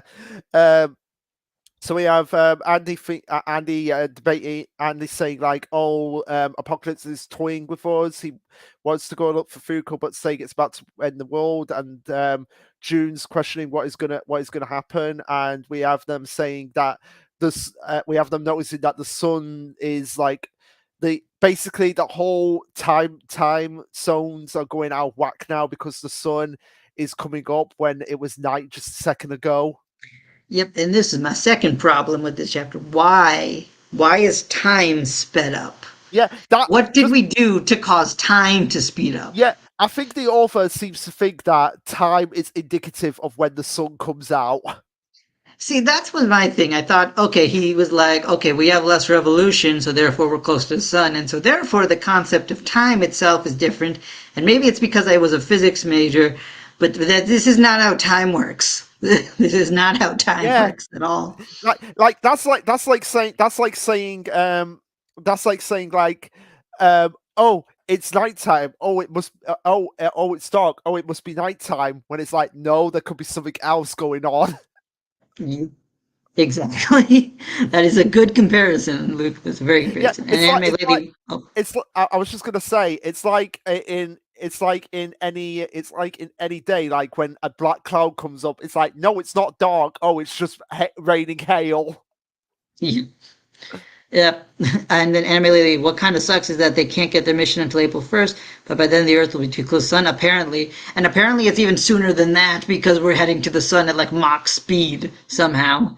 And then could the mangaka mean that the days are shortening because we lose daylight nighttime? And yes, that's kind of what we're saying. But also, that's not how like time works. And number two, that's not related to revolutions. That's related to rotations. So Yeah, it's still, and that has nothing to do with the season. So nothing about this makes sense, yeah, nothing about this even makes in their sense own because logic.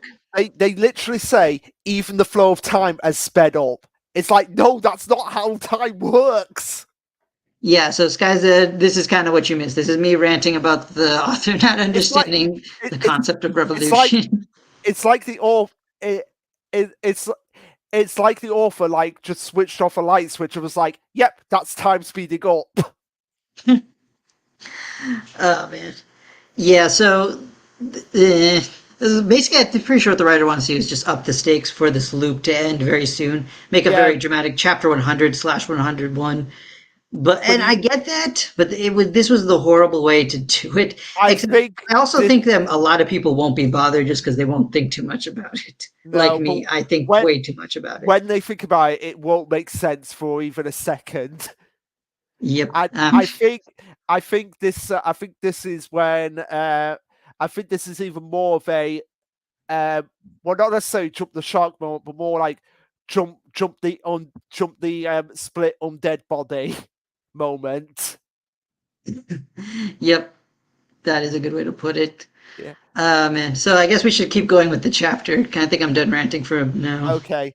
So then we have Unruin looking out at the sun the sun being having a mind of its own, for lack of a better word, and saying to Clovey that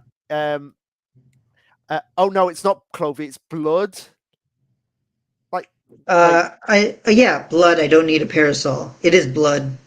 all right. I thought it was Clovey Yeah, for a so did second I there. actually. I didn't even realize it was somebody else. Yeah. So we were Um, both wrong about that. Yeah. So we have Blood say, "Are you sure your skin won't burn? Wouldn't it hurt?" And he's like, "Yeah, I'm fine. I'm sure. I'm sure that being this sick and in this much pain holds some mean." Okay, so he's a masochist vampire. Yeah, I guess so. I mean, I will admit, like his, I like this mode right here where he was just like ranting at the sun and everything. Except the other thing I don't like is that his rant made no sense because he's like, we will create a place devoid of the need for impure vessels and build a perfect worlds ushered over something eternity, and I'm just like, what are you talking about? I have no idea. I have no idea what's going on anymore in this series. You just caught up to. Yeah, and I I just told you to call catch up. up, and then this happens. Yeah, then this happens. Yeah, and creating a perfect world, and he's like, "Oh yes, God yes," and he's like, "You rotten bastard," and it's like, how can you get a yeah, we can get swear words in series, that's perfectly fine, but the extra stuff in Ayakashi Triangle, that's a big no. Yep. So undead unluck, we're gonna, I don't know, die. How do you fight the sun? Yeah, See, here's the thing. We were thought that the next arc was going to be a rescue Fuko arc. We can't rescue Fuko if we're going to crash the sun. So that we're going to stop crashing into the sun, or we're going to go to the next loop. Here's one theory: we're going to all die. We're going to go to the next loop, and Fuko is going to be with Andy, but she's going to survive the next loop because she's a ghost. yes, that might be the case. That's the only thing I can think of at this point. Because like we were all thinking that Fuko was going to be in the next loop, maybe through the arc or something. Someone's going to use the arc. That's the other thing. Now, is it going to be? It's probably not going to be Juice because she's going to die this loop because she said she wasn't going to survive the next one. And then maybe Rip will be in the arc because he wanted to save that other loved person, so he could be the person who's in the arc. But yeah, I think everyone's just going to die, and then we're going to do the next loop, and then eventually get to Ragnarok. Yeah, Oh possibly. man, this series. This series.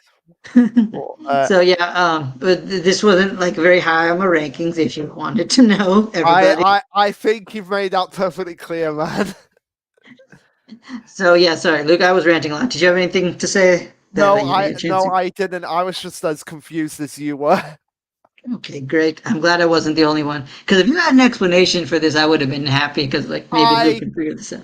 I could not figure it out, and I'm the Dr. Stone guy who analyzes every single little detail about right. But when it comes to Undead Unluck, I'm stumped. Yep.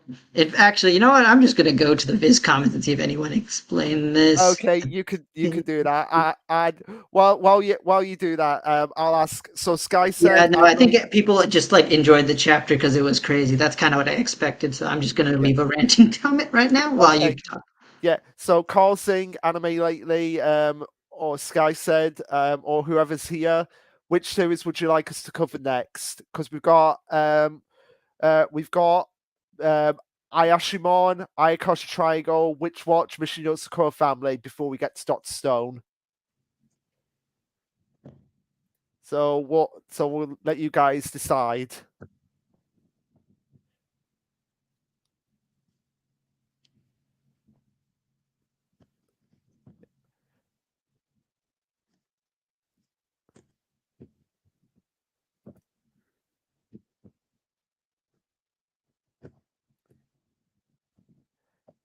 And I don't think anybody has responded, so I guess we can talk about Ayashimon now. Yeah, surprisingly, we haven't done that one yet. It's Yeah, usually one of well, our earlier ones. yeah, that's one of the early ones, so we'll do Ayashimon. And I cannot wait to see what your party jams comment is. I'm not gonna do a whole paragraph. We're on stream, but Okay, you trust me, if we weren't, yeah it would be a whole you paragraph. you really need to release a book of your YouTube comment, like party jams YouTube comments. It's just also because I want to phrase it as a question because maybe somebody can explain this to me. Because like no one else is complaining. Am I just crazy? Uh, I I don't think you are. I think this does need explaining as well, particularly the whole like, oh no, the sun's coming up. Time was that's not how time works. But yeah, Ayashimon. Yep. So Ayashimon then. Let me just make a note of the time for timestamps. So just so you guys know, I do try to leave timestamp comments for people who want to come in later on the stream if they want to just see certain individual series. Yeah. Um. So yeah, Ayashimon. I really did enjoy this chapter. Yeah, this was honestly a, probably a chapter that's very needed for several reasons. but it was much better than I was hoping for because I didn't expect this much character development for the cast this soon. But I'm glad we got it. Yeah. So we have Uru, Ten, and Moe, uh, um, Moe. Oh, what was his name again? Mo, Maru, that was it. Maru. So we have them all escaping Dopo's goons as they're chasing them down the alleyway and eventually into an underground mall, which they're able to use to get away using Ten's ability, which is explained that he can move through any ceiling anywhere as long as the two spots are connected, which is a pretty useful ability for escaping. Yeah, I have to say that he's like, that's not a really cool ability or anything. And I'm like, dude, that's super good. You just don't know how to use it. Yeah, you just don't know how to use it. Like if he was a thief, if he was a thief, he'd be pretty effective. It's like, I mean, yeah, oh he literally steals money in this chapter to yeah, like help support them. yeah. They're like, oh no, this thief is getting away. Like that's all right. I'll just use my ability to slip through this wall. Oh wait, I'm down on the ground level. Oh wait, I'll use it to slip through another wall. Oh wait, I'm in the car park. Yep. Hey, especially like, I mean, I know this isn't on Dead and Luck, but if you can kind of define what a ceiling is, like you can just move through all kinds of barriers because upward directions can be all kinds of things. But again, this series isn't probably the kind of series that Yeah. would do something like that. Sacred Hero still Ayashimon, huh? Oh, oh, Wait, yep. are We just you? got to Ayashimon actually, man. Yeah, we just got to Ayashimon. Let me guess, you're not a big fan of Ayashimon. Let me It, guess. yeah, he's really not. I think he finds this one. I think he more thinks it's overrated than it's bad, to my Okay, understanding. but we will But get feel free to to correct me if I'm wrong on yeah, that. Because and unfortunately, man, a lot of the series that are left over are ones you don't like. So we understand if you can't watch the rest of the stream because I know you're not caught up with Doctor Stone. well, here's the thing: we will be getting to Oh, Mission Yotsukawa Family soon as well, so we know you like that series. that's true. We didn't do Yozakura yet. That's a good point. Yeah, so we'll get to that one. We'll get to that one. But yeah, um, uh, back to Irish ones. We have 10 basically stealing. I love that. Of course, Maru's first response is like, "Oh no, you're in trouble. What do you need? Something to eat, drink?" And he's like, "No, I just want some manga." Yep, I definitely saved that because that's going to be me after Doctor Stone ends. Like, I don't need food and water. I need more Doctor We Stone. need more Doctor Stone. Well, for me, it'll be like, I just need Mission Yotsukawa Family to go on for 500 chapters. Please, let it go on for 500 chapters. Yeah, All right. that series really could go on as long as it wants, if it really Yeah. wanted to. Yeah, and obviously Uru's like really trained. Like, see, again, I love this because it's like they acknowledge in the shots, like, yeah, this was a torn utter defeat for them. Yep, it was, and it was nice to see that. Yeah, and then we have Uru thinking of her father and like obviously writing some answers before she wakes up, and it turns out that since passing out, she has been asleep for 2 weeks. So, Which I mean, yeah, I guess that's recovery time for these Ayashimon. They need Ayashimon, a yeah. couple weeks to get up. Yeah, and then of course Maru woke up a while ago, but he's been reading manga ever since. And yeah, he does. But he, thank God they acknowledge, like, okay, yeah, he does eat, but it's probably more like he's got like a bag of chips or chips slash crisps. And he's just like there, like hom hom hom, like just not even concentrating on the food, and he's just concentrating on the manga. Yep. Yeah. Which I mean, I get that manga's important. Yeah. And Ten was able to get a newspaper and find out that there's no there was no newspaper ran more than a teeny article on it, and they totally downplayed the damage of what actually happened. And the ringleader was arrested in some random nobody, so there's no way they could have pulled that off without connections to the police, and they have no idea, and they had no clue of the Emma Syndicate being as dangerous of a gang as it was. Yeah, and this is just a good way to establish how strong the Enma Syndicate is that they can cover up their tracks like this. Because what they did was like they disrupted the underworld like immensely. They went after several other factions and everything, and caused a huge ruckus. But they were still able to cover it up. So, yep, force to be reckoned with. Yeah. Which again, it makes me believe that Dopo is probably going to be like the big bad of the series. I don't think there's going to Yeah, be anyone as powerful as him. yeah, I'm thinking you might be right. I mean, we thought he might be a mid boss, but right now he's looking like the big bad to deal with. Yeah. So Ten obviously knows that he doesn't have an idea of what beef uh, Uru's got with Kyo, but he's questioning like, do you think we're gonna outright quit? We're up against enemies so influential they can completely squash that big fight in the middle of a town, and the number of guys they've got, their connections to the cops, the gang world just isn't a place we have any business poking our nose into, and he thinks that Uru's going to get really pissy at him, and he's like, "Oh, I'm sorry." It's like, but this is when Uru gives off her general feelings towards the two of them, that she's used them for her own for her own benefits, and she thought that she had a right to inherit the Emma Syndicate and learn the truth behind her father's death. Uh, this but to her this was all her pitching a fit. So maybe this was what Dopo actually was getting pissy about her as well. It's like as well like um she he thought that, oh, she's the daughter of the person of the Emma Syndicate, so so she's automatically gonna inherit it, and he's like, I can't let that happen.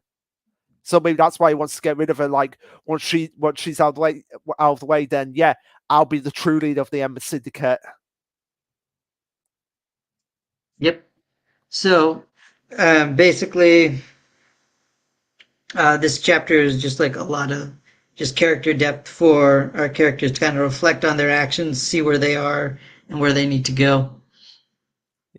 Oh, and Sky And said yes, the Ayashimon chapter was very good. also, uh, oh right, oh yeah, I thought I was Sacred Hero saying that. Sorry about that. Yeah, but yeah, it was very good. It was very good this chapter. Yeah, so yeah, Uru got so far ahead of herself, and even though I don't have an ounce of power of my on my own. Okay, so this actually raises a few questions as well. Like, because what exactly is that knife? I mean, I guess the knife is just like her hidden abilities things. Like I said, it's a trope used in series like Blue Exorcist, where it's like a knife holds your power. But I think what she meant is she doesn't have any real influence in the underworld. Because, like, I think when she showed up in the beginning, we thought she might have been a big deal or something or have more influence than she does. But she's honestly just like a very brainy child, but doesn't actually have any authority or ounce of respect in this city because nobody even knew she existed for the most part, except for a handful of people. And Okay, yeah, Blue Exorcist moment, definitely Sky said. I agree. that makes sense. That makes sense. And uh, and then we have yeah, and then we have Dopo basically getting up and going over No, to Dopo Uru. Moro. Oh, not Dopo, Moro. Sorry. Going up to her and showing her a manga, and she's like, "What is it?" And he's like, "Oh, mon is funny. Read it and cheer up." So basically saying like, "Yeah, I know you're upset, but here's some comedy. Laugh yourself out loud." Yep. but but also it's I don't even know but that series to be honest, so I I don't. don't I know that really. series. It's probably just made up. I mean, this series does make a lot of references. I wouldn't be surprised because they're not like who's going to copyright strike them. They're Shonen Jump. Yeah, They can just like if it's another Shonen Jump series. Eh.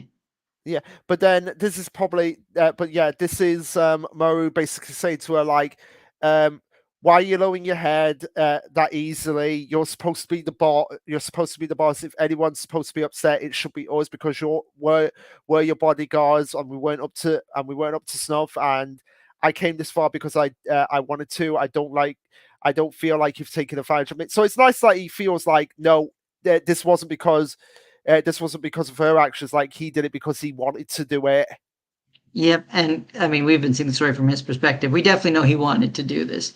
So like Aurora had no reason to really feel bad, but at the same time, I'm glad she had that moment because I think that helped me like really like her character in this chapter. Like because in the beginning we thought she was going to be this giant manipulative force, and I thought, okay, not bad. I kind of can enjoy this kind of character, but I like that she's a lot more. Now she's kind of seeing them as like people she can rely on, not just Yeah, use, which is nice. yeah, that is really nice. And Mara goes on to say that kind of thing never goes away ever. It's always there in the back of your head, making you all mad and upset. Reading manga helps it go away even for just a bit. And again, perfect way to showcase like, yeah, manga is a way to like just be an escapism from the real world. Yep. And I think that's a nice touch for his character and for them to kind of come together with having very bad dads. I mean, one who is just negligent and the other who is just straight up abusive. Yeah. Um, It's a nice moment for these two. yeah, nice moment for them to connect. And also him saying, "You drag me out of the pit, elder sister. If you want to settle this business with your dad, then I'll help. Then I'll help you. Besides, what's with all this cold formality? We exchange sake cups. Aren't we a family? Aren't we a family now? Yeah, you're pretty much a family because you did do that. Yeah, that is true. Yeah. It's a nice Um, touch. yeah. And then I just love it. And then it's just I love the fact that Mo's like saying like, "Oh yeah, since I'm family now, I deserve the tattoo on my back." Yep, and I still like how he's just like, just draw it with marker or something, man. It's fine. Yeah, and he does, and literally he does just draw it with marker. Yep, that was just a fun moment. It just feels very in character for these two. Like more coming out with something stupid and Ten just being like, okay, I'm going along with this stupid plan. Yeah. So then we have Uro saying that shouldering the family crest requires no small commitment, and do you understand that? And he's like, "Yeah, you bet." To be blunt, even if you don't go back to Kubakuchi, I will. Because he basically just wants to fight Dopo again and not lose this time. Yep. Yeah. And Uh, I mean, this kind of goes with my theory that he's not scared of Dopo. He wants to fight him. He's very Yeah, good. thrilled about it. Very. That's a very good point there. And he says, "Yeah, I'm way too tick." So basically, he's more pissed off at the fact that he lost than anything, and he's not going to let it happen again. And then Uru's like, "Yeah, me neither." And saying, "You helped me realize that out of everybody, the one person I'm maddest at is my father." As we see it here, him actually get the tattoo. So yeah, we actually get to see the full tattoo in this chapter. Yep. And what's interesting is, for a second, I wasn't sure if that was just her imagining it in her head. But since we see it later, I think she actually used, I don't know, Ayashimon abilities to put it onto his skin. Yeah, I think Which it. I guess is a nice way to solidify them as family, but at the same time, how come Ten didn't get a tattoo? Yeah, because even he says like, "Let me have one too." Yeah, he deserved a tattoo. My boy, he literally nursed them back to health. Yeah, and then we get into the end of the chapter, which pretty much solidifies that one of your theories is going to come true, because now then it's only a matter of time before word of my true identity gets around, making stealthy moves from the shadows is pointless. We need to expand our power base and fast enough so that we can go toe to toe with Emma. And yeah, they question, does she have a way to do that? And yes, it's all for nothing gamble, the Todoroki alliance. So yeah, basically your theory about them actually going to the other syndicates to get help is pretty much coming true at this point. Yep. And I mean, that's kind of, again, just because something is predictable doesn't mean it's bad. In fact, in many ways, this was very well foreshadowed that this is what needs to happen. And I think they'll be amicable to a deal because the Enma Syndicate went after everybody else when they were hunting down Moro. In addition to that, I think they'll probably ask for, like, I don't know, some kind of battle or challenge. My guess is since they're a motorcycle group, it's going to have some kind of motorcycle race next time. My Yeah, prediction is possibly, motorcycle race. possibly. which means that Uru will probably have to transform again, and yeah, that'll be their motorcycle. Her, Yep, I was thinking that too. So that'll be fun. yeah, And then um, Sky Zed, that moment reminded me of how I can't read Dolphin and Gravity Boys or Tama anymore to cheer up. Aw, that's oh bad. But yeah, at Gravity Boys. At least that one got an epilogue to wrap itself up. I am glad about that one. And yeah, Mitama too, actually. yeah. And here's the thing as well: we've got two new series starting starting next week. Well, I think one starting next week and one starting the week after. Yeah, exactly. And I mean, I did want to talk about that. I know you wanted to like bring those up during our streams, but at the same time, at some point, we're gonna have a lot of chapters to talk Yeah, about. yeah. If we And do. so yeah.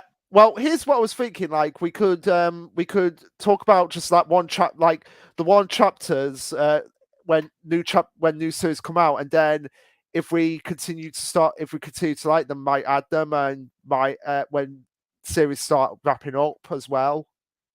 True. Although the only one I think that we're both for that we talk about that's been wrapping up will be Doctor Stone. But Yeah, I think yeah. everything else Well, doesn't look like it'll end anytime soon. with this chapter, I don't know at this point with the newest Doctor Stone revelations. I mean, we'll get to that when we get to We'll that. get to that, but yeah, and yeah, that's where the chapter ends with the Todoroki alliance basically coming in, and ironically not using ice and fire, which is the one syndicate should be using ice and fire with that name. I mean, I feel like there's Todoroki was probably done a name before Todoroki was a I character. know, I I do hope they know. do make the reference because if like Moro says, "Oh my God, why is everybody a fire user?" and then they're gonna be like, "Hey, we're like the one group that gets to be fire users." Yeah. So yeah, I really don't have anything else to say on Ayashimon. Yeah, me neither. I think we can move on to our next series. For anybody who's still there, Skylit or Sacred Hero, if you're still here, like let us know. I mean, based on what's left, if Sacred Hero is still here, we should probably talk about Yozakura, considering I don't think Yeah. they really care for the rest of what we So, have to talk. Sacred Hero, would you like us to talk about Yosakura now? Or if anyone else has suggestions, feel free to toss them in. Because what we have left is, if I remember, Yozakura, Witch Watch, Mission. Wait, is that one? Witch I've Watch. Wait, what am I missing? Doctor Stone and one more. Ayakashi Ayakashi. Triangle. Yeah. Yeah. I've only read the Ayashimon chapter lol. Okay, so Oh, okay. if you want to go and quickly read the two major ones, which would be Doctor Stone and Mission Yosakura family. Yep, definitely read Doctor Stone if you have to pick Definitely one read. first. Yeah. Since Sacred Hero is not responding, I think we could just talk about Ayakashi Triangle next. Okay, great, because I really enjoyed that one. I did. It's probably after Doctor Stone, probably my favorite of the week. I still feel like give it to Witch Watch, but Ayakashi's up there. I think Ayakashi, Duran Duran, Witch Watch, Doctor Stone. I think those are like my top five. And if I'm missing one from that top five, you can just kind of toss in Ayashimon, I think. Yeah, Okay. because Blue Box was okay, and MHA was a setup chapter, and I hated it. I didn't like so much. Dipping out, Although and Yosakura was pretty good, but just those other five were dipping out for like the the time best. being, I guess. Gonna speed read. Okay, man. So if you want Yep, to good speed read, idea. Feel free yeah, to come back once you come back. As you know, talk about Doctor Stone at the end. yeah, All and right. So, I'll but probably now, I'll probably tag French fries for him to come back in when we get to Doctor Stone. oh, okay, fair enough. Yeah. So yeah, I Ayakashi Triangle really did enjoy this chapter. Yep, same here. So I wrote down the time. Yeah, so Ayakashi Triangle, like it starts off with like a Suzu fever dream, which Yeah. is kind of interesting. I kind of sort of a follow up from the last arc where Matsuri almost ended up dating Ninokuru Yeah, and or then Soga, as I think I prefer to call him. yeah, and I love how Soga's face is just like the black eyes, and he's probably thinking like, why am I getting involved in this? And then we just have his familiar just being like, "Yay!" Yep, because he's really ships those two. Yeah, and then we have Rio and Shadow May saying, "Oh my, Matsui's heart and soul have turned female too. Let's give up on humans." Yep. And of course we're led to believe that it's a fever because Suzu's in bed. After this, say, "My head hurts," and then we have Shadow May talking to Matsui saying that, "Oh yeah, Suzu's absent with a cold," and they're like, "Weird. Ayakashi mediums usually don't get sick." And I love the fact that this is the one time that where she's like, "Yeah, fine. I won't do anything to you because I want Susan to get better because her body's mine after all." Yep. And that is kind of makes sense. So in this, I like how the way the chapter begins and ends. The shadow may saying it's like, okay, I won't motivate do anything this chapter, and at the end she's like, dang, I should have done something this chapter. Yes, yes. So yeah, we have Matsui going around to Suzu's house, and of course Suzu is doing a more awkward moment because as soon as Matsui opens the door, Suzu is topless, basically rubbing the sweat off her body. Which again, um, I have no idea how I have no idea the standards of practices with Ikosh Triangle, but I guess this is all okay. Yep. Yep, pretty much. I guess because if it's Suzu, it's fine. If it's like one of the girls that, because the other girls are her age. I don't know if the Viz understands this, but they are Yeah, the same age. they are the same age. I guess it was because of Ro- Roshka, Roachka. Yeah, I but guess it's even because of she's more ancient. yeah, she's Yeah, like she's old enough to be their grandmother. yeah, effectively. And again, we've seen her do way worse, but whatever. That's a whole What other story. whatever. Um, We're just not going to get over it. we're not. Not until the chapters get released, then maybe we'll get over Yeah, it. apparently Mission Yotsukura might be getting released by by seven Seas because I heard that comment on Twitter at one point. Oh wait, they, honestly, that would be good because if it's that's another series where it's like we don't have physicals yet, like that Yeah, in Witch Watch, if they get physicals through Seven Seas, that'd be great. yeah. Um, but yeah, I love the fact uh,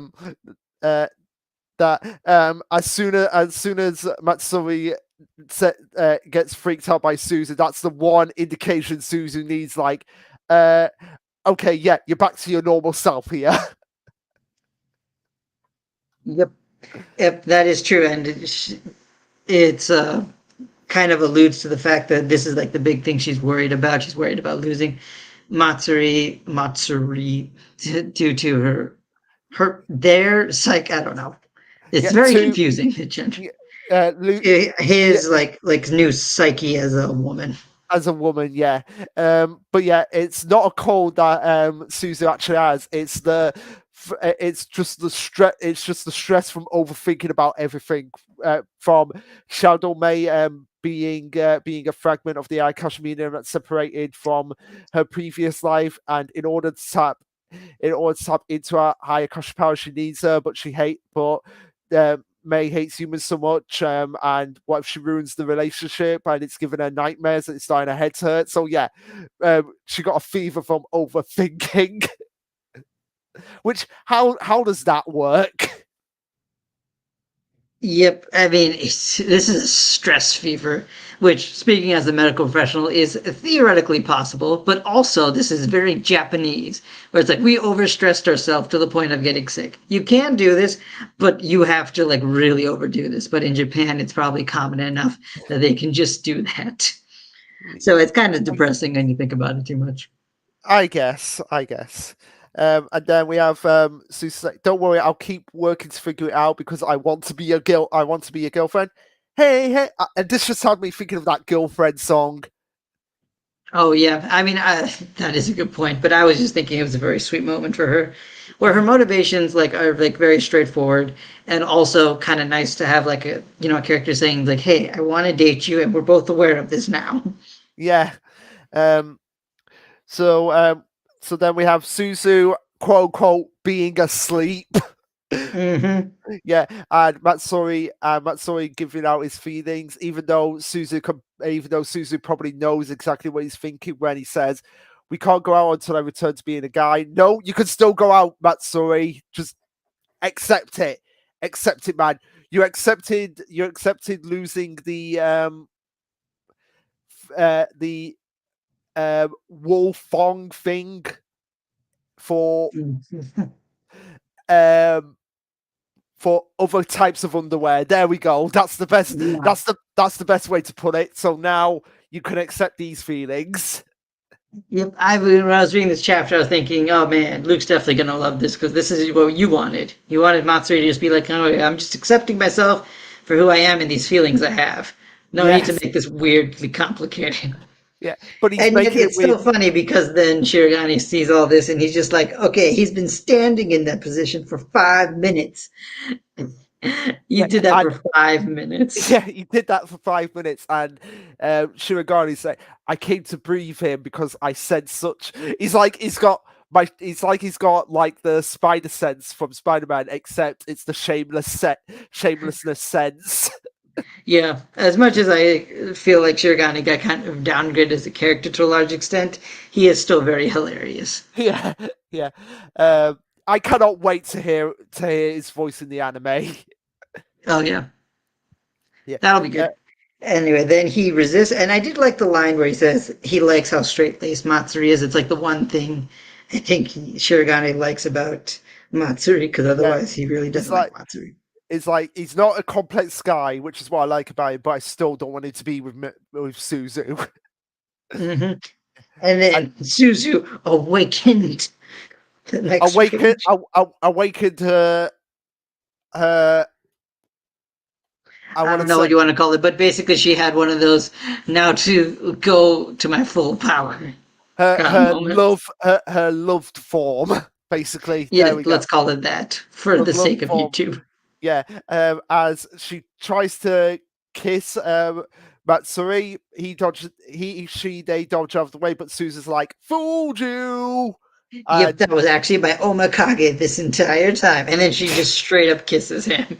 And I yeah, was like so surprised because we missed the kiss last time. So I didn't think we were going to get this till like much later, but we got it. We got it we this got, chapter. we got it, chapter. And then to make it even more awkward, we have Suzu's brother coming in, and it's like, Yeah, "What, Rita, I believe. Rita?" And he's like, "Oh, what are you doing in there?" Matsuri's in there, and then he looks and he's like, what is going on?" He's like, yeah, sis, I have nothing against your preferences, but keep it out of the house for now." I don't know if it's keep out of the house. He's actually like very supportive of the relationship. He just didn't want to see that. That's what I Man, mean. I do That's like what how I mean. Rita's very supportive of this, though. Yeah, that's what I mean. Like, I have nothing against you, but please keep it out of my sight. Okay, that makes more sense. Yep. And then Suzu like is like, "Oh, I think my fever's gone," and I'm like, "Man, Suzu, Yeah, you have but a lot of I pent think, up aggression. You, yeah, let's call it that to get out I think she made Matsuri pass out from a kiss." from a kid. Like the power of pent up emotions. Hmm. And Yeah, then like Matsuri is just like kissing me in female form is like cheating, and I'm like, "No, it's not, no, Matsuri. no, it's not. I don't think you understand what cheating means." No, That's the other thing I've learned recently from the internet. I think a lot of people don't understand what cheating means. no, they really don't. But Um, this is definitely not cheating. this is this is definitely not cheating. And oh my god, since Shirogane where reads Weekly Shonen Jump, especially me and Roboco, that has to be they have to like get out another series and be like, hey, this is what cheating means. Oh, I don't know if Roboco would do that. I mean, they're kind of still going No, I back to mean like random. a different series besides me and Roboco. Oh, okay, okay. Yeah. Um, but yeah, Susan says, "I'm so glad that you want to do things like that with me now. So basically, she's like, oh, I know you want to kiss me now, even in this form. So yeah, that's my cue to say I am not gonna hold back now. I am going to keep attacking to replenish myself with Matsui's. Yeah, Can she I used say? the word extract. Are we allowed to say that? I feel like if the word extract by itself is fine, I feel like that's why the translator chose that word. Because I'm pretty sure in Japan it can be, it's probably way worse. Yeah, and then But Matsui's like, yes. fine. I'll just think of this as training next time I'm talking to you for sure. And it's like, oh yeah, let's go for round two. Bring it on. And then of course Shadowmay's like, I was worried for nothing.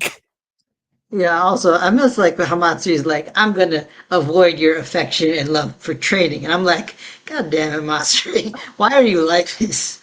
But Why? also, it is hilarious at the same It is time. a which leads me to believe that there might the next chapter might actually take place at the school, and it might get rumors of about like, wait, weren't those two in love at one point? What's happened? Are they having a lover spat?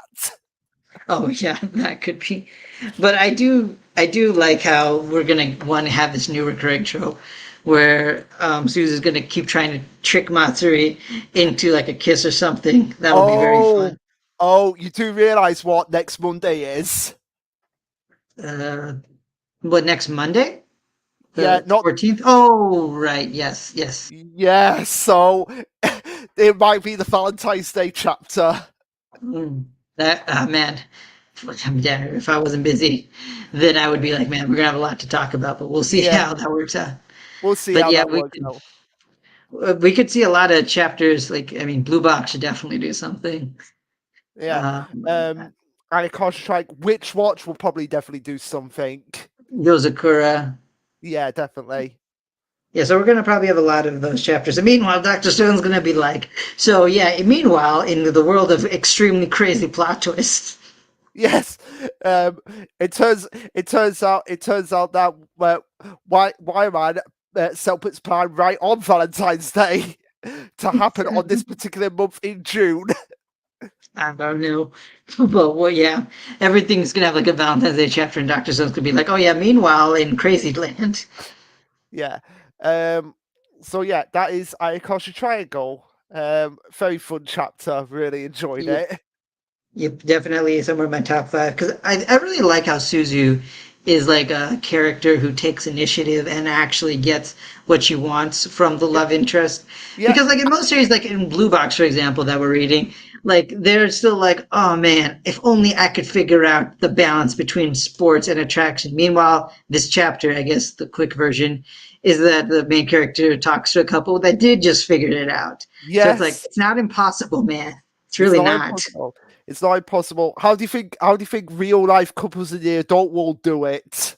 Yeah, which I guess is the whole point of the story, but at the same time, it's kind of frustrating reading this as an adult versus this where it's just like we're just going for it and making it wacky and fun. Yeah, and again, I've said this before. It's not every day where it's the female lead who's like the main initiator, or as people would put it, the uh, the Instigator? I don't know. no, I'm trying the Assertive?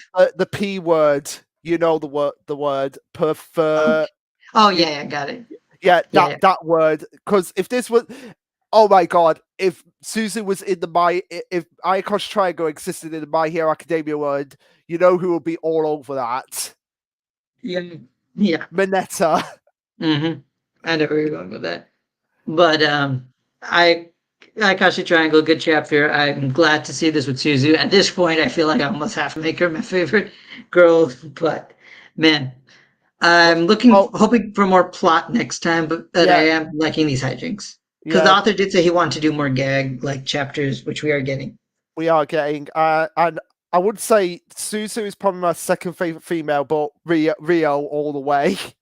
I mean, yeah, I do love Rio, but man, I really enjoying this like moves that Susie's pulling. Like Yeah. she's way more successful than Rio. Let me put it that way. Because Oh Rio, yeah, I definitely. liked her because she was like the most assertive in the beginning, but now Susie's overtaken that. So Oh now Rio has definitely. to like step it up. I'm just saying. I'm just Yeah. saying, Rio, you have to go to the next level from here to win me over. Yeah. So yeah, I guess we can move on to talking about Witch Watch because this chapter. Yes, this chapter. Probably my second favorite chapter. Man. So I have a theory I want to share. I feel like Shinohara, the author of this manga, and he went for some pitch meetings after his last series, and he was like, I have this idea, guys. Let's bear with me. What if we pitched a story that the entire premise is the story is vague and half baked, but it's really popular for being extremely half baked and with just various random tidbits of mystery that could or could not go anywhere. And we just centered around a bunch of random action that doesn't really make sense, but people will just put it together themselves. All we have to do is authorize a bunch of fanfics and we'll get big. And then everybody else was just looking at him like, dude, what are you talking about? We can't do that. And then when he wrote Witch Watch, he was just like, okay, I got this approved. But you know what? I'm going to pull a pro gamer move right now and just include my original concept in here, have this get popular, and then Shonen Jump will have to let me write this crazy dumb idea. And if that happens, he's like a mangaka on a whole new level because he's If literally. We opened the chapter with a color page of a fake poll dedicated one of his color pages to promote his series to a fake series. And it's called Phasey Hunt Part 4. Part 4. part four, I and it's chapter 119. Mm-hmm. Chapter 48 of Witch Watch. This is the best thing ever. This is the if this was what was originally intended, then give Shinoharu all the writing awards. Yeah, no, like he deserves it. I'm probably gonna talk to Thurman about it on Discord because I know he's a huge Shinohara fan himself. All right, Um, but yeah, yeah, like I also like how they're ranked because the fact that he had all these names for these characters, it really makes me think he has a series like planned. Like he's just like, hey, I have this. Come on, guys. This is me we're talking about. I make really good manga for the magazine. yeah, yeah. It's like, look at this work that I made. This Uran Mirage. Oh man. Yeah. So yeah, this is the chapter that was hinted at the last chapter for anyone who's interested. It literally said in the last chapter we will be doing a chapter on this fake Yeah, which I manga. think a lot of people missed based on some of the comments I've read, which is understandable because it was like the last page, but it was there. It was literally there saying, hey It was guys, yeah, it this was is what we're literally doing. saying, "Hey, we're taking a break, but this is what we're doing." We're Uh, not even taking a break. This is just what he did. yeah.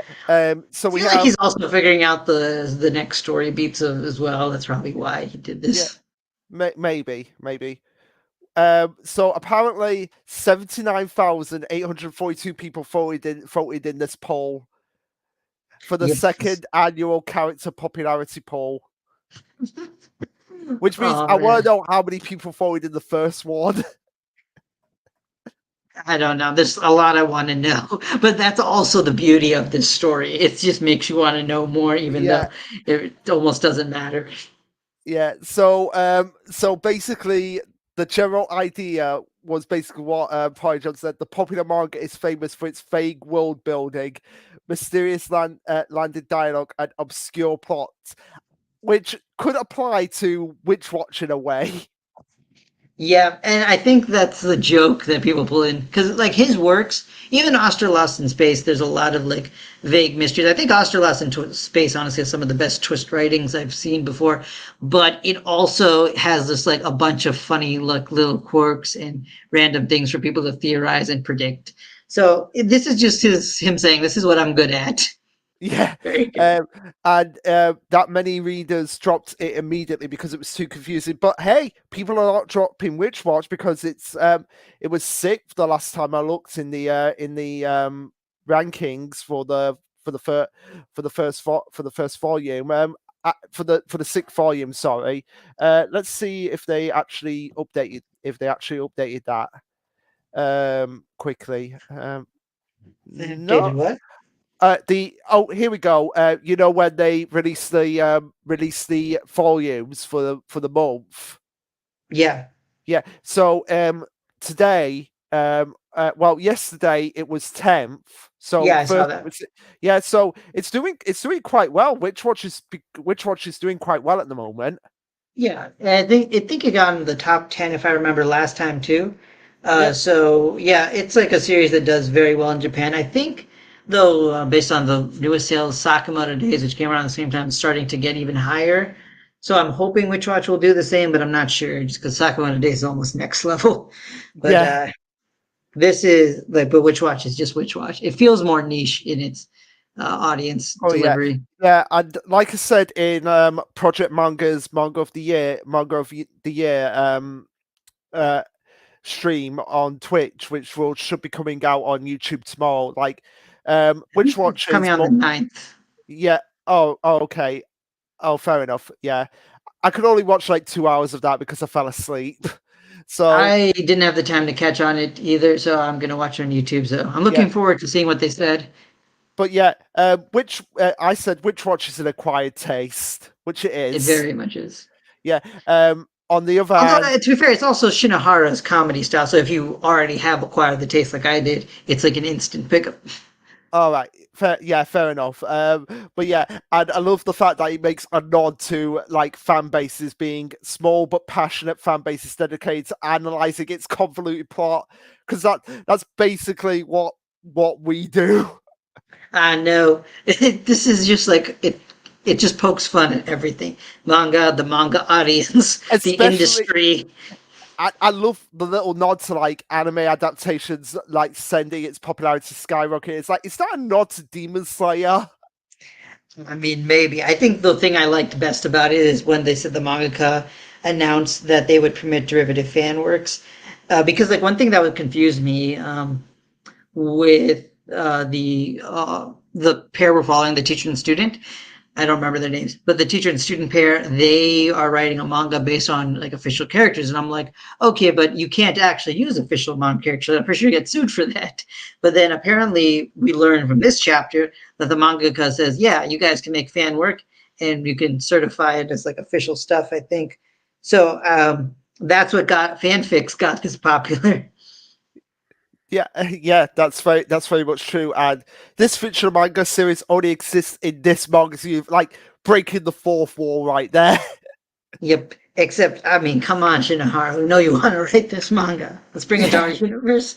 I would honestly read this. I would read everything by this man at this point. Oh yeah, Which like means I I also probably have to get to Skeet Dance because I have to do that. yeah, I have to get to Skeet Dance in the same way I have to get to Sunken Rock because I need to read everything that Boichi's wrote You except have the to finish up hentai, Sunken Rock and start Origin. not touching the hentai. That's fine. But Yeah, yeah, anyway, and then popular catchphrase, let's kind of keep at it. yeah. So Which pretty much again, I we're think gonna it's great. yeah. Go on. So yeah, we have these characters, Shagiri, Utasuru, and Oboru, basically in what looks like the middle of a fight, and one of them says, "Oh, it's not like you're getting careless on the battlefield. That's not like you." And then we have basically Sack. I think yeah, Sack was the Lionhead's name. Like basically, what that chemistry teacher called the Lionhead guy's name. The Lionhead guy.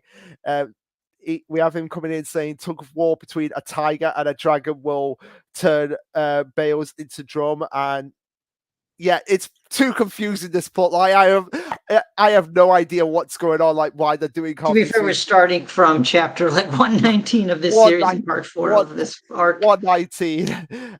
So we basically have them go into this building for some reason. The sign's so faded that I can't read that they can't read what it says, and it's something to do with a research center. And they're like, Oh, come on, let's go. We can't let them give the slip. Yeah, who's them? Who's But them? also the fact that they said the something something research center, that's the kind of thing that fans will be like, oh my god, this connects, this was a research center that was done before and they studied this and this and this has to do with something else. This it's so Yeah, great because you can already start theorizing just from this random tidbits.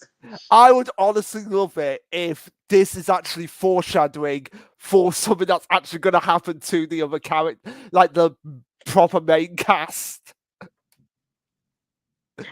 Yep, I think there's going to be a connection that we don't know about yet.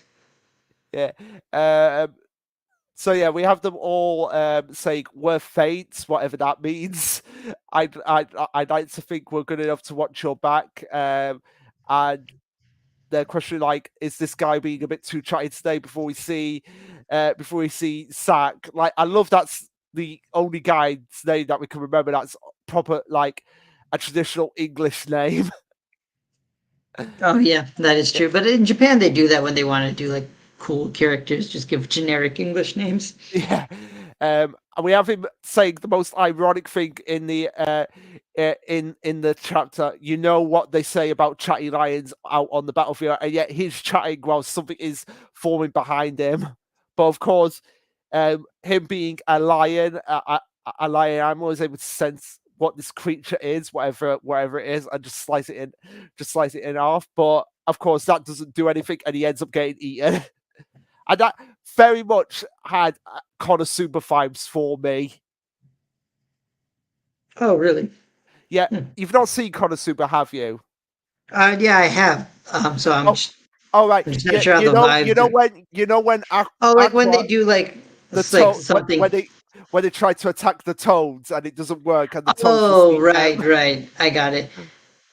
Because I Yeah. was thinking honestly of a different series of Princess Connect, because maybe had the same director actually, and they had something similar. That's what I was thinking of. But yeah, that's Okay. true. Konosuba did that too. Yeah. So we have this creature eating sack and basically taken away, uh, and they're like, oh, is Sack still alive? And yeah, you're half right. I can't say for certain, but I vaguely recall overhearing something about phase he might possibly be after the power of fates like us. I bet that isn't terribly unlikely that what it really wants is to absorb sex power. That's most likely isn't entirely off based of a possible theory. So basically, just being as vague as possible. Yep, yep. It's funny because it's written in a way where you know it's kind of making a joke, but I can also see a series actually doing this. Oh my! I honestly want to see him redraw this chapter, but add the things in that made sense. But that's the thing. I feel like the series is also kind of not supposed to fully make sense. So it's almost like it's part of the joke here. I don't know if that makes sense. Yeah, yeah, yeah. I can see what you're saying there. But yeah, we have these creatures who were never named, and we're probably never going to know their names. Just show up and surround them, and of course they all go into battle. But we have one of them saying like, "Oh, I'll go and get Sark. I'll leave these two for you." And they're like, "Yeah, don't get him away." But yeah, that's my line. Yep. Yeah, and then Yep. we And cut. like the dialogue is just like so, I don't know. I don't know what the word is, but it's just so ridiculous. It's unbelievable, but it's funny because it's made to be that way. Yeah, yeah. Neat. And then if this series couldn't possibly make even less sense, it cuts over to something completely different from what we've been seeing for like half the chapter, Yep.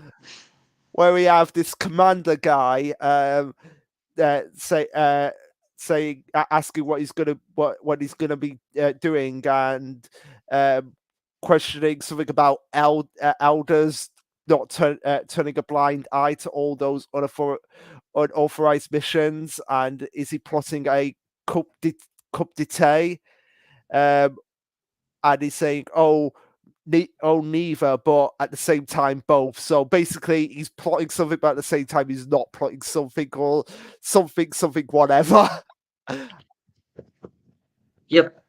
And so basically, uh, nobody knows what's going on is like the whole point of Yeah, this chapter. which But is at the same time, it's like on purpose, so it's great. yeah.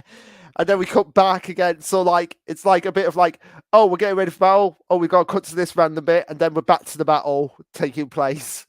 Uh, as the slicing of these creatures doesn't seem to be affecting them, and the characters are questioning are they immortals? Don't they have any weaknesses? And they say, what even are fasces? I guess they're meant to be creatures that. Oh wait, they say in the chapter that the phantoms, aside from the main body, the rest are all dolls acting on simple orders. So yeah, that makes sense why they can't actually kill them. Yep. And also, I think I just my favorite part is just like what even are phasies? Just like, wait, aren't they the main enemy you guys fight in this Yes, series? yeah, Like, it's like you don't even know them. It's like I'm supposed to tell me this. yeah. What are you trying to do? Let the audience figure it out? I guess that's what this benefit of the series is. The audience can make up their own answers that are better than anything I can come up with, and hence why the series got so popular. Yes. But what's funny is looking back at the last chapter, I kind of see why while there are super fans like the teacher that we generally follow, but that male teacher, the chemist, I get Yeah, why he's more of a casual fan of the series who only follows the action because I can't follow the story either. I But I can't love follow the the. action. Yeah, I can't follow the story even. I'm trying to make heads or tails out of it as best as I can. So really, it actually like I thought, if I read this series, I'd be more in line with the teacher, but I don't know. This might be one of those series I would read for the action. Yeah, and I'd be like, "Oh my god, this author is a friggin' genius. He made a series that anybody can love."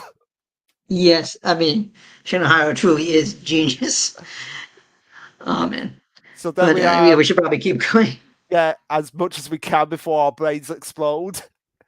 um, so yeah, they say that phantoms can only act on instructions given a time ahead, and those instructions were attack the target from behind and hold position while directly facing targets carrying swords.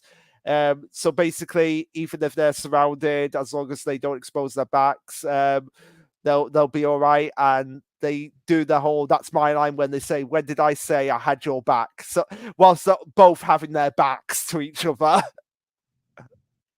Yep. Which I mean, again, a very cliche moment, but it's kind of played for laughs in the best way. Yeah, and then we have them flushing out everyone as they're flushing out the real phantom creature, and they find out which one it is, and they go for the killing blow before we have the guy from before who went to find Zack basically finds Zack in a religious imagery, if that makes sense. Yeah, we'll phrase it like that. But what's interesting, based on how things end, it didn't end saying it's like okay, next week back to normal Witch Watch. You think we're gonna get more to this? Don't please. I don't think I could handle another chapter of this. I don't know. I can go for a little bit more, maybe. Maybe if we get half the chapter this week, and then it turns out like halfway through that chapter it was like, oh yeah, the series is going on hiatus, and then you just see the teacher going, no. Oh man, maybe. A chapter that starts off that way but then transitions back. Yeah, that could work. Yeah, but But yeah, I that feel like was the mangaka's also like kind of buying time for himself to figure out next story arc. yeah possibly. Which please come up with it quickly. It's not hard. You know which character I want more of, so you got it on a silver platter there, author. Get it done. But yeah, Eh, that was I really what enjoyed it enough that I would be again okay with it, but we'll see. We'll see. crazy, I crazy really want to see chapter. people's reactions to this because I think the most I saw was I am very confused by what I just read. Yes. Well, I'm confused, even though I knew it was coming up. Yep. But So we're yeah, all just confused. Yeah. But I So do hope this ties into the story in some way. Like, as far as we know, some of the details they put in here is going to play very important into the central plot and mystery of Witch Watch. Because, again, that's kind of feeding into the author's internal joke of, oh, everyone's looking into all the details and everything. So I know you're kind of making fun of me, Shinohara, but also, this is exactly what I'm going to do. yeah. So I'm just gonna message French Fries to let him know that we're closing in on Dr. Stone. To Dr. Stone. Okay, so yeah, that was Witch Watch. Very confusing, but I think I liked it. Yeah, I loved it. It was great. But yeah, I think now we need And to. I would love it if this actually somehow became a manga. Because in A Gravity Boys, it's guys that I know left, but A Gravity Boys had like this great subplot where they talked about a series which I think was parodying JoJo, maybe, where they talked about a series that generally got more convoluted and complicated over time and just became a fan favorite. And we all thought, oh, is this mangaka setting up his next manga? So if Shinohara is doing the same thing, I would love it because I'm pretty sure it would actually sell. Yeah, yeah. Uh, but we'll have to wait and see if that's what his master plan is. So yeah, I think this will be a good time to move on to something a little bit less complicated with Mission Yotsuko family. Yeah, they would definitely be. It was a good chapter though, Yozakura. I know it didn't rank up high for me, but I think again I've been enjoying what we've been getting with Yozakura recently. Yeah, I have as well. And again, I think a lot of people are going to like this chapter for it being a Shinzo chapter.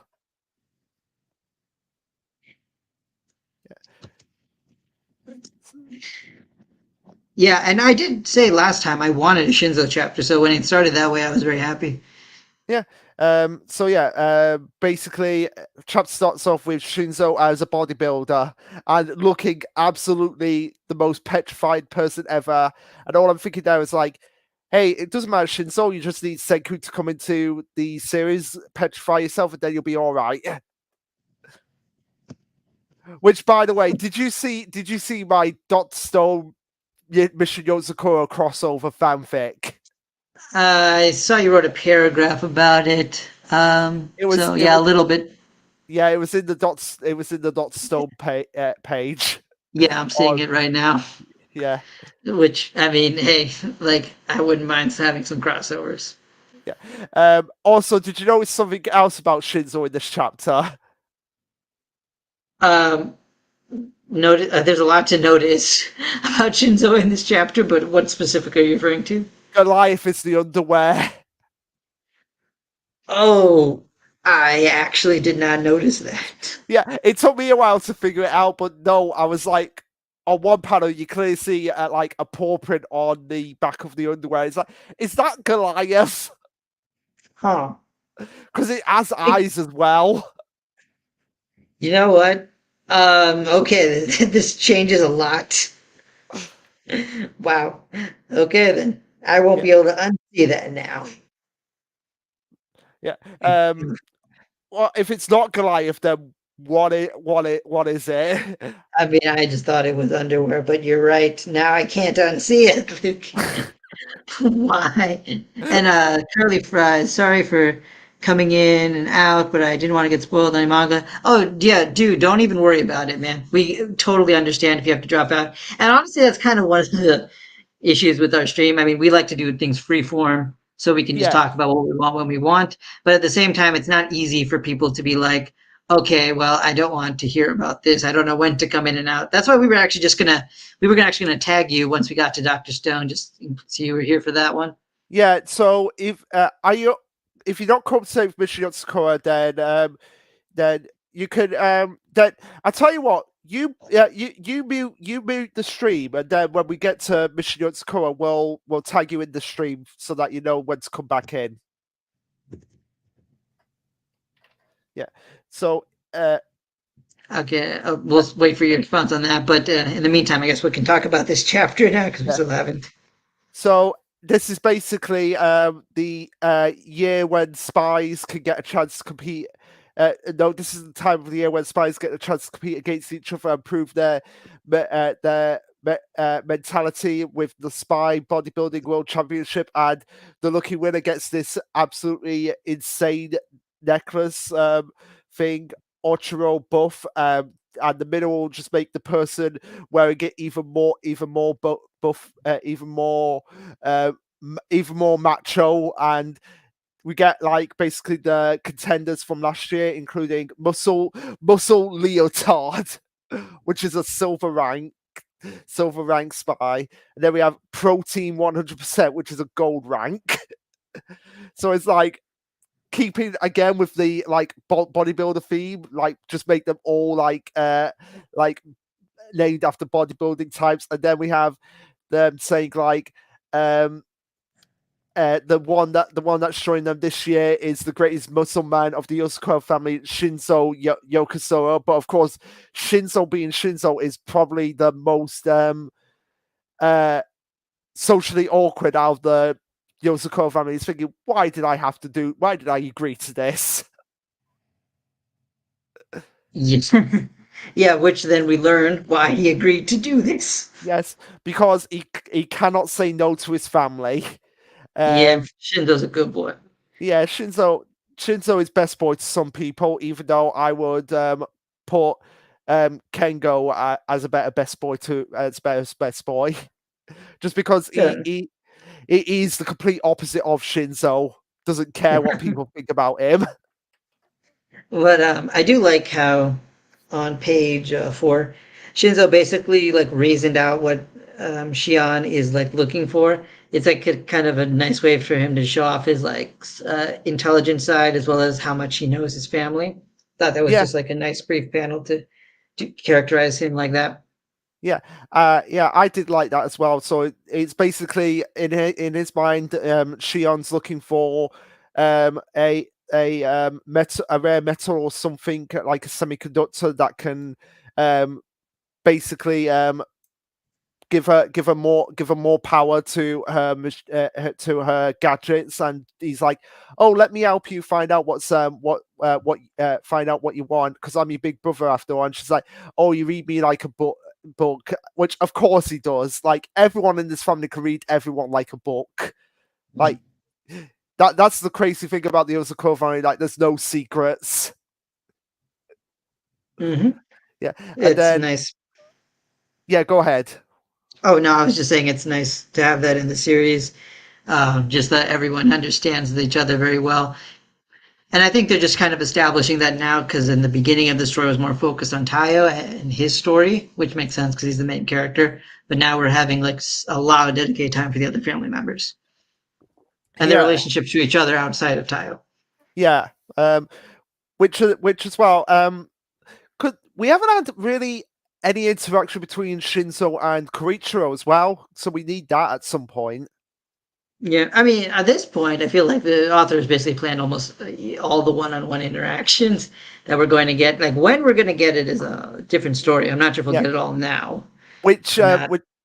again I want I want the interaction between I want more interaction between Shinzo and Ayaki as well, like the maid.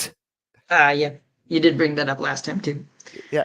So we have Shion going, okay, since you're offering to help me, to be honest, I feel like I'm stuck in a super hard video game, because you see, there's this spy building competition. I wouldn't stand a chance of winning it.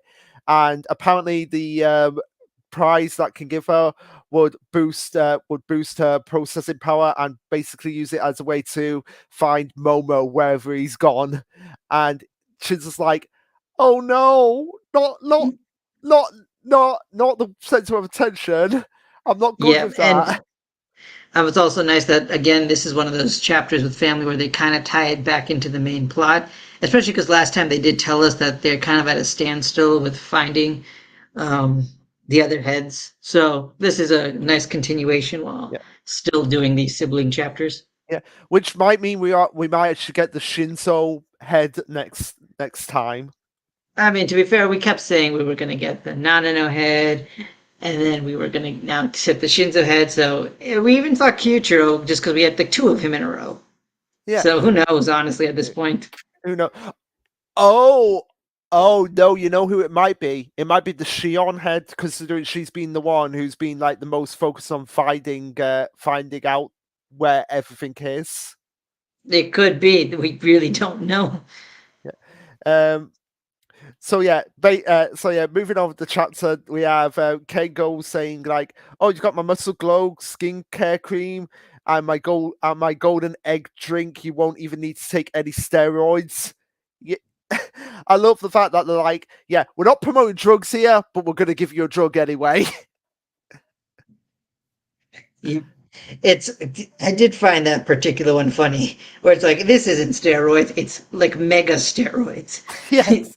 I like if they're trying to say this is a healthy alternative to steroids, because like speaking again as a medical professional, that's not how that would work. If anything, this would be worse. Yeah, this would be worse. And yeah, they go through what Shinzo needs to do. Like backstage, you were nervous and your muscles concentrate, but on stage, the volume suddenly increased to about 130%, most likely the nervousness of being seen and your embarrassment from the cheering, put your strain on your muscles, which made them look tremendously. So basically, saying like, yeah, with this ability, your nervousness became your greatest strength. Yep. and and again saying like, how can the youngest child be so evil? And I love the fact that Naruto's got like one black eye as well in that panel. Yeah.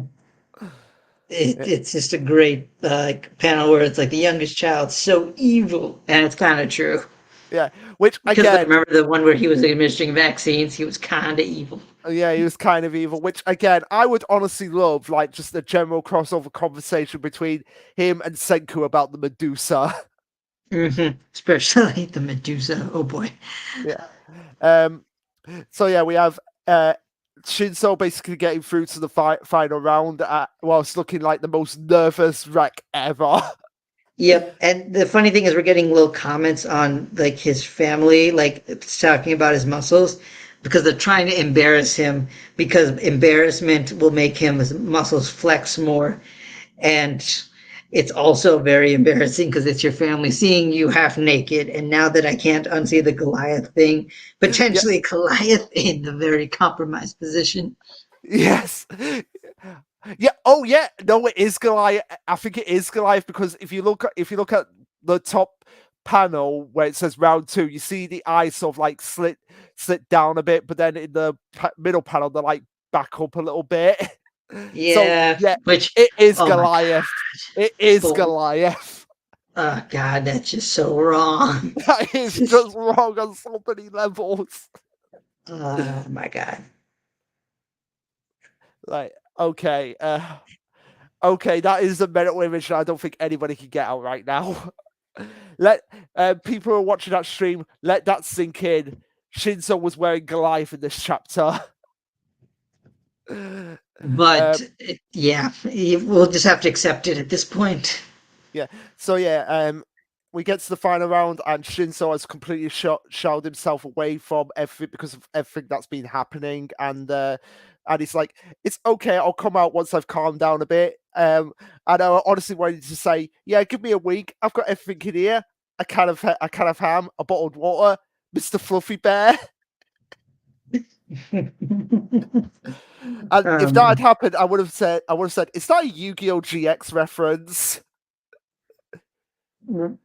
oh yeah, yeah. I almost forgot about that. That really just brought back a whole memory. Huh. Yeah, but it's true. That's probably what Cyrus would have done in Yu-Gi-Oh GX. Yeah. So yeah. Then we have Shino saying like, okay, well, if you don't want to do it, then that's fine, and we're gonna withdraw you. We're gonna withdraw you, and this is when Shinzo says, "Oh, why would you do that?" And and Shion says like, "Look, I'm sorry. You've always been sweet, and you would always do what we've asked for you, no matter how unreasonable the request was." Which I could imagine how much, like, just how much they have taken him for granted. Yep. And I mean, at the same time, it's like one of those nice moments where it's kind of like the older you get, you kind of realize the things you've done wrong to your family in a way, just because you were too young to realize. So I think that's another thing I really liked about this chapter in particular. Yeah, I did as well. Really did.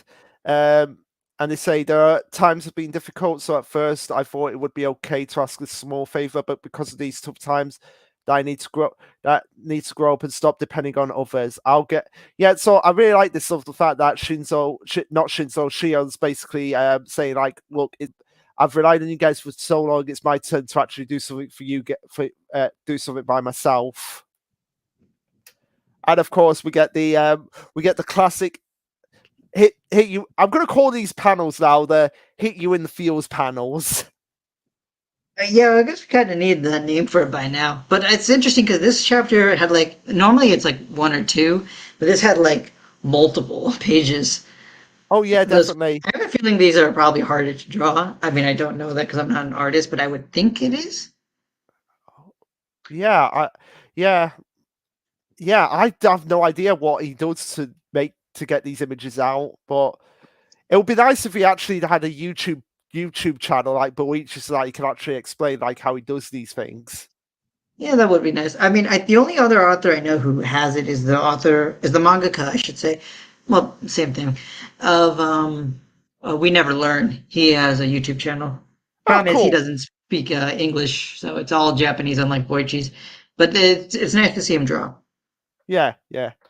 I'll have to look into his channel. So yeah, we have them saying like, oh, okay, Shinzo he can pull out if he wants to, but then he's like, no need, I'm gonna stay because you've made me realize that yeah, I need to do this because I'm not as dependable as Koichiro or Fruitman. That's exactly what makes it happy for me when you turn to me for help. So it's nice that he's like saying like, yeah, yeah, it's nice to be wanted. It's nice to actually be the big brother, and he's got to like put aside his old like nervousness in order to do something for his family, which of course he does as he wins the competition. I just love just like Shion just clinging to him like, oh, I love you, big brother. Yep. Yeah, and then I. Yep, yeah, go go ahead. ahead. Oh, you sure?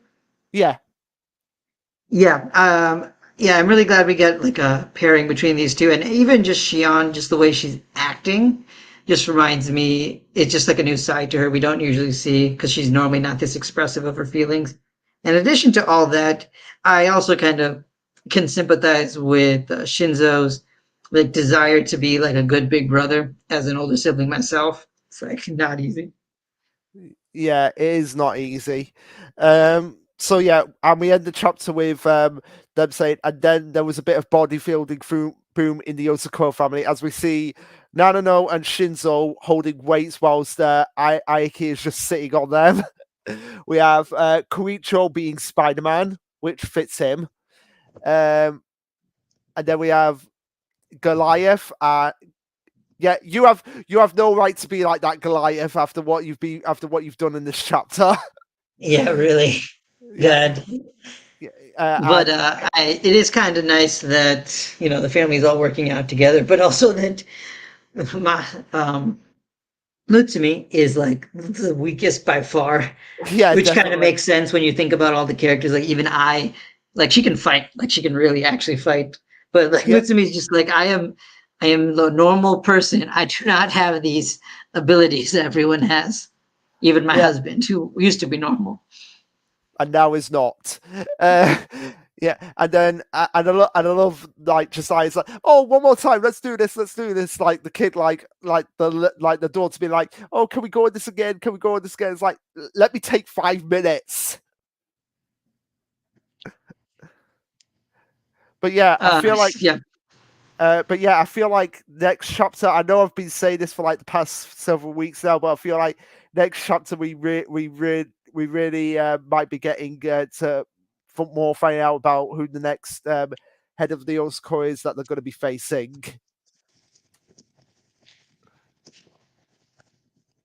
yeah, and we could be facing somebody, or we could be having more of these. Which, as I've said before, and I still stick by this, I am okay with more of these sibling chapters because they're very nice, and I think they're kind of overdue, to be honest.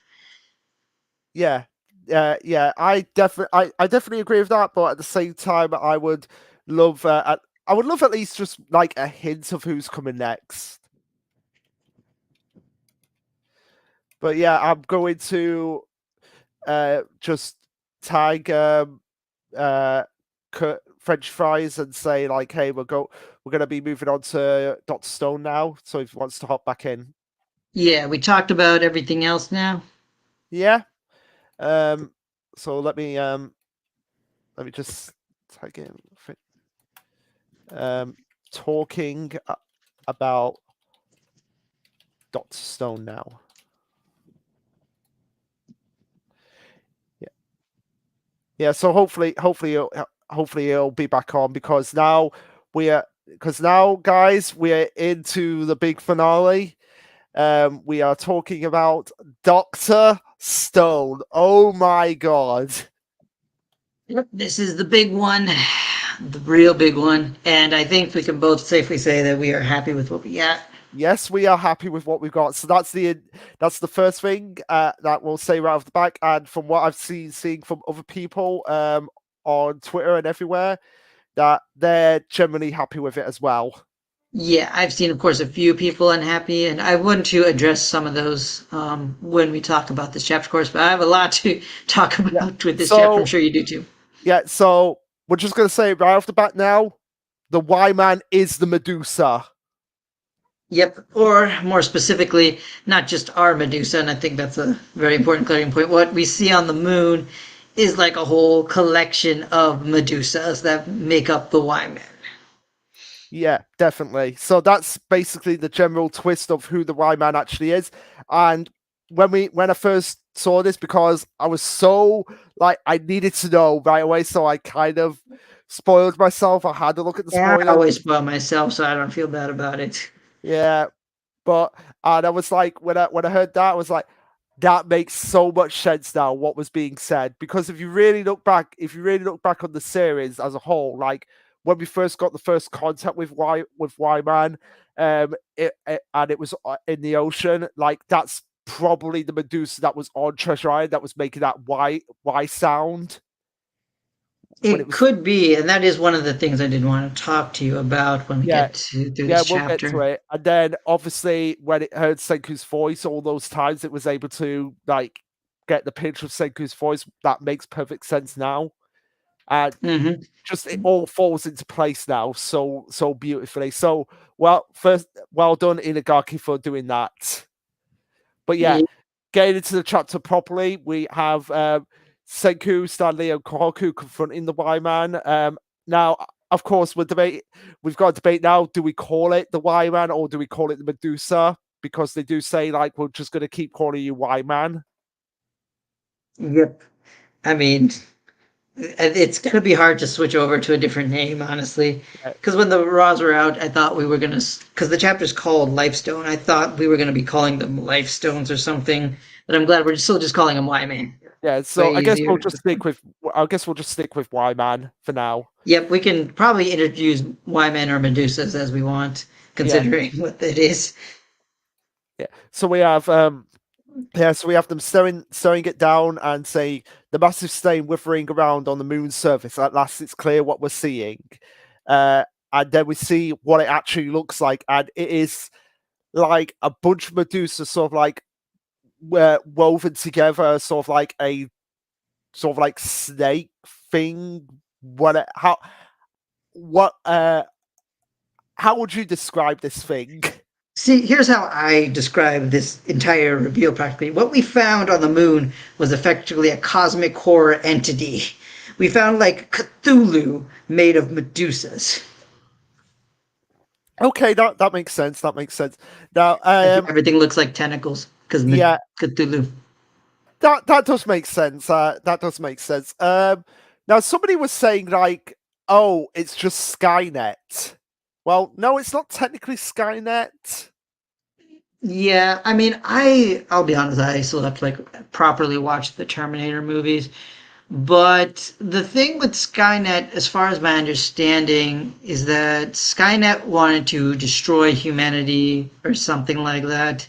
Yeah, And they sent people back in time and did a bunch yeah, of time travel shenanigans. But this is a little bit more nuanced in what it wants to do than just destroy or take over humanity or even just save it, which is what I think it makes Y-Man a very interesting entity in science fiction. But we'll get to that when we get to the end. and I'm glad that now that you mentioned that, I'm glad that we have our. I'm glad that we have like our main sort of like antagonist be something be like a science fiction entity in a science fiction story. I do too, but it's also, I think, an interesting criticism that I think some people have brought up as like Dr. Stone itself is one of its selling points is the fact that it's a very grounded story for the most part. And I think and I think if people are disappointed by this reveal because this feels a little too far for the series to go into, one thing is we're going to learn a little bit more next chapter about the origins of Y-Man slash the Medusas, which might help ground this entity a bit more. And two, um, the I think the Y-Man itself has more connections to humanity than we realize Yes, will in the definitely. next following chapters, which will help make this feel less like, oh, it's just a monster that's been terrorizing humanity. I think it's going to be a little bit more grounded Yeah, in the following chapters. I But I some actually evidence is there for it too, but yeah. maybe I'll talk about it afterwards. I don't know when to start talking about things, to be honest, this chapter.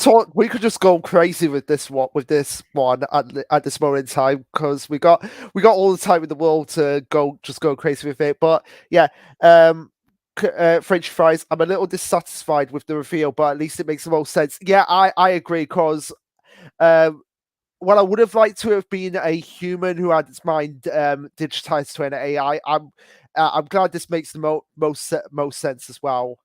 Yeah, and Um, I think my ideal twist would have been if it was a person, but it was a person we could have seen coming that we weren't thinking of. I think that's like the most ideal twist because I feel like series that are like at the top of my list, like Attack on Titan or Astro Lost in Space, like my favorite underrated series. These series have like near perfect twists because everything fits together and makes sense. Doctor Stone's is like very close, where everything fits and makes sense, but it's almost stretches its own imagination a bit. But one thing I I do think want to say, since we're kind of going crazy with this, I think the other reason that we can say that Y-Man is potentially more grounded in our reality than we think is the fact that this entity seems to have some connections to people that we don't know about because their structure in itself seems to hide itself from radar. It speaks English and Japanese, which are human languages, and Morse code, which is also a human invention. So a lot of this suggests there's a human origin associated with Y-Man that we don't know about. yeah, and it's interesting that you can't get rid of Ryman with the Medusa because it isn't a human. Yeah, that makes sense. And yeah, you can't get rid of the Medusa with the Medusa because it is the Medusa. And the Yeah, other thing is like this isn't I think the other potential complication that I was afraid with the Y Man reveal is if it was a person with like a certain philosophy, like say Sukasa or Zeno, we have the chance to have that character like be like, oh, this was my idea, and then Senku being like, no, but science is awesome. It's like, okay, I'm going to stop being evil now. but yeah, Instead, what we this have is a creature you kind of almost have to bargain with, and rather than like an entity or sorry, a person with like some weird philosophy that we have to deal with. yeah, yeah, and it seems to be like the Ryman is the future of science. Yeah, which is also a very good way to, I think, end the series, where it's like we had like everything from the past world with Tsukasa versus the modern Stone Age with Bara, and then of course with Zeno, modern age technology fight. And so of course our last fight has to be something with the future. So yeah, that it Yeah. fits Uh, thematically. but yeah, what I was going to say was that my idea behind the Y Man is like we'll get into it. We'll get into it in a second when it like starts talking about what it wants. Is that it's sort of like a hive of bees if you really think about it. That is a fair point to make. Yeah, Bees, I think, are one of the more equivalents of hive minds because that's where the term comes yeah. from. But no, Hive mind. but no. I was thinking like because I'll just get into it now because the Y-Man needs the diamond batteries to function in the same way that bees need flowers to pollinate. And humans can create the flowers in the same way that humans can create the diamond batteries to make them flourish. So that's why I was getting off the fact that, oh, it's like a hive mind of bees, because bees as well, in nature, are neither friend nor foe, in the same way that Y-Man has been neither friend nor foe throughout the series. Yeah, I guess so. Yeah, so that was my understanding of my idea of like what how Y-Man functions. But we'll get more into it in a second, because we're still at the beginning of the chapter.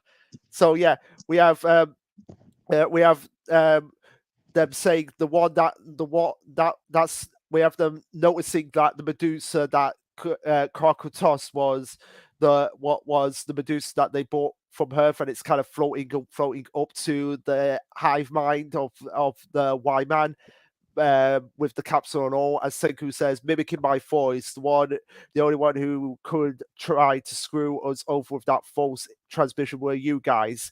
I know you can talk using radio waves, whether it's English or Japanese, and the Medusa slash Wyman confirms that yes, this is the case, which explains everything now, right down from the flashbacks we got back to Treasure Island, when they were saying all along this time closer than we knew. Yeah, it was close because the Y-Man was literally under our nose this whole time. Yes. And I guess, again, since we're not going in any particular order with our talking, another thing to bring up is the fact that even though the Medusa has a part of the Y-Man because it's a part of this collection of Medusas. The other thing is the Medusa that we had. One thing that people were talking about when the Raws were coming out is that, well, why didn't the Medusa really say or do all that much when it was with us this whole time? And I mean, we only had it accidentally go off like twice, maybe. And I think part of the reasoning is because we got this signal from the moon, right? Yeah. When we were on Treasure Island, and this is one of the things I wanted to talk to you about.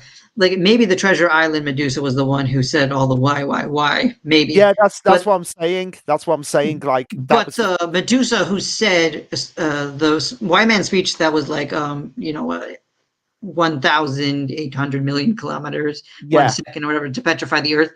That had to have come from the moon because that's what we triangulated it to. So Yes. I think that Y-Man, this is my theory, I think that maybe Y-Man can only exist as an entity up here on the moon. Our Medusa wasn't like fully alive, so to speak, and active. I think it was in a more dormant state while it was with us on Earth, and it was just sending messages to the hive on the moon in the Yeah. meantime.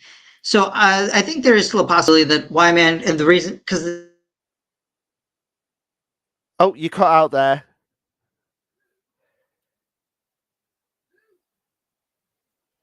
Yeah. Sorry, guys. Sorry, guys. 1 second. Yeah. No, I'm busy. Right. Yeah. Sorry about that, guys. But yeah. I swear I'm connected to the internet. Yeah. Yeah. You're connected. I can hear you now. Okay, I swear I was listening to you say stuff while my internet was going. Like no. Yeah. Okay, let's see. God, that should be working. Okay. Okay. Yeah. So yeah, that's pretty much what I was thinking of. What you were saying. Yeah. Then. So, but my other thing was that I still think that there's a possibility. I mean, there is a possibility that that Y-Man is the one we saw on Treasure Island, the one who said why, because even though we were only hearing things on the moon, the Y-Man the Medusa that we've had, this is hard to talk about. The Medusa that we had is the one that seems to be like, no, I want to petrify you guys. I want to keep you guys stoned, and he's the one saying why. While the other Medusas are like, okay, I'm going to give you a whole backstory now. Yeah. So I think the other ones are like the ones who are more talkative and expressive. Well, this one, the one that we had, is more simple. I guess for Yeah, back of a better word. I guess it's more simple because of the fact that the why, the original why message could be interpreted as like, why am I down here, and why is humanity alive again? Hmm. Which, oh yeah, the other thing that I'm still not sure about, which I guess I might as well bring up at this point, why are things floating? I don't. Some people talked about quantum levitation in the Dr. Stone Discord chat when I was asking about it. But looking into quantum levitation, I'm not sure if that's what this is. So I don't get the floating thing. Any ideas there? I have no idea. It might be just a case of like because they're in space. That's probably why, and it doesn't Yeah, and it they doesn't could have have some anti-gravity and stuff it, or something. and it doesn't have a means to like because and it doesn't have a means like uh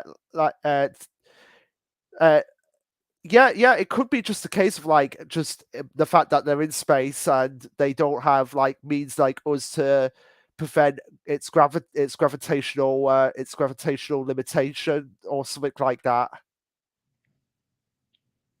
Yeah, I could be.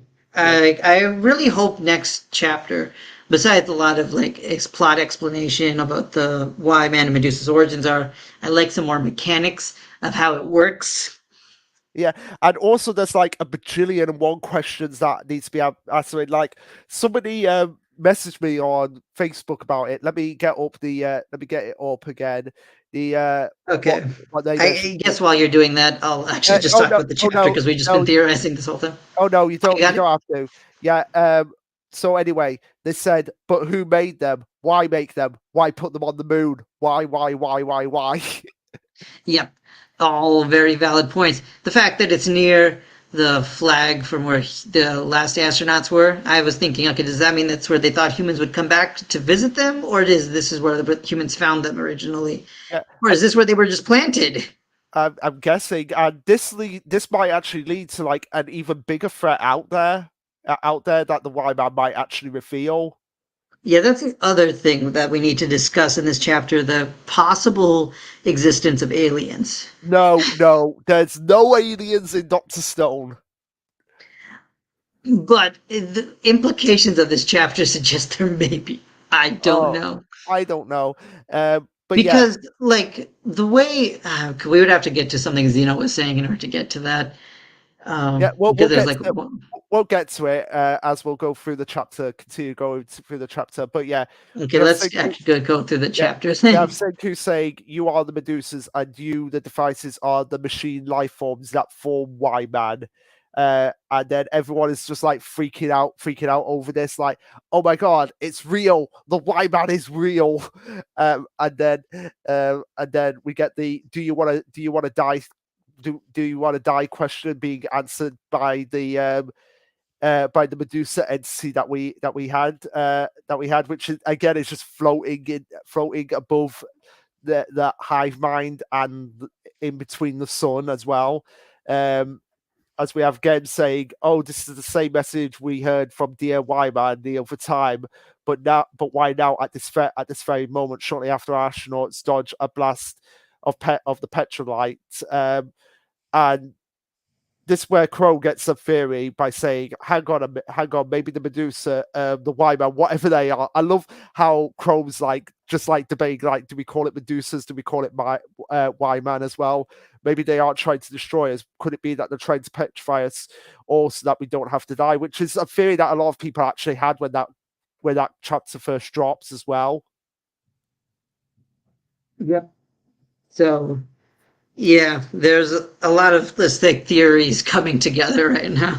Yeah, but again, even if that's the case, the fact that humanity would be petrified means that Wyman is still playing God with human lives, and it's the fact, and yeah, even though it probably doesn't want humanity to die out, because if that dies out, then nobody's gonna be able to come and maintain them and give them the diamond matches. But at the same time, it's dictating like, oh, when are you gonna be out? Oh, when are you gonna be out? Okay, you've dictated us. Okay, back to your petrified state.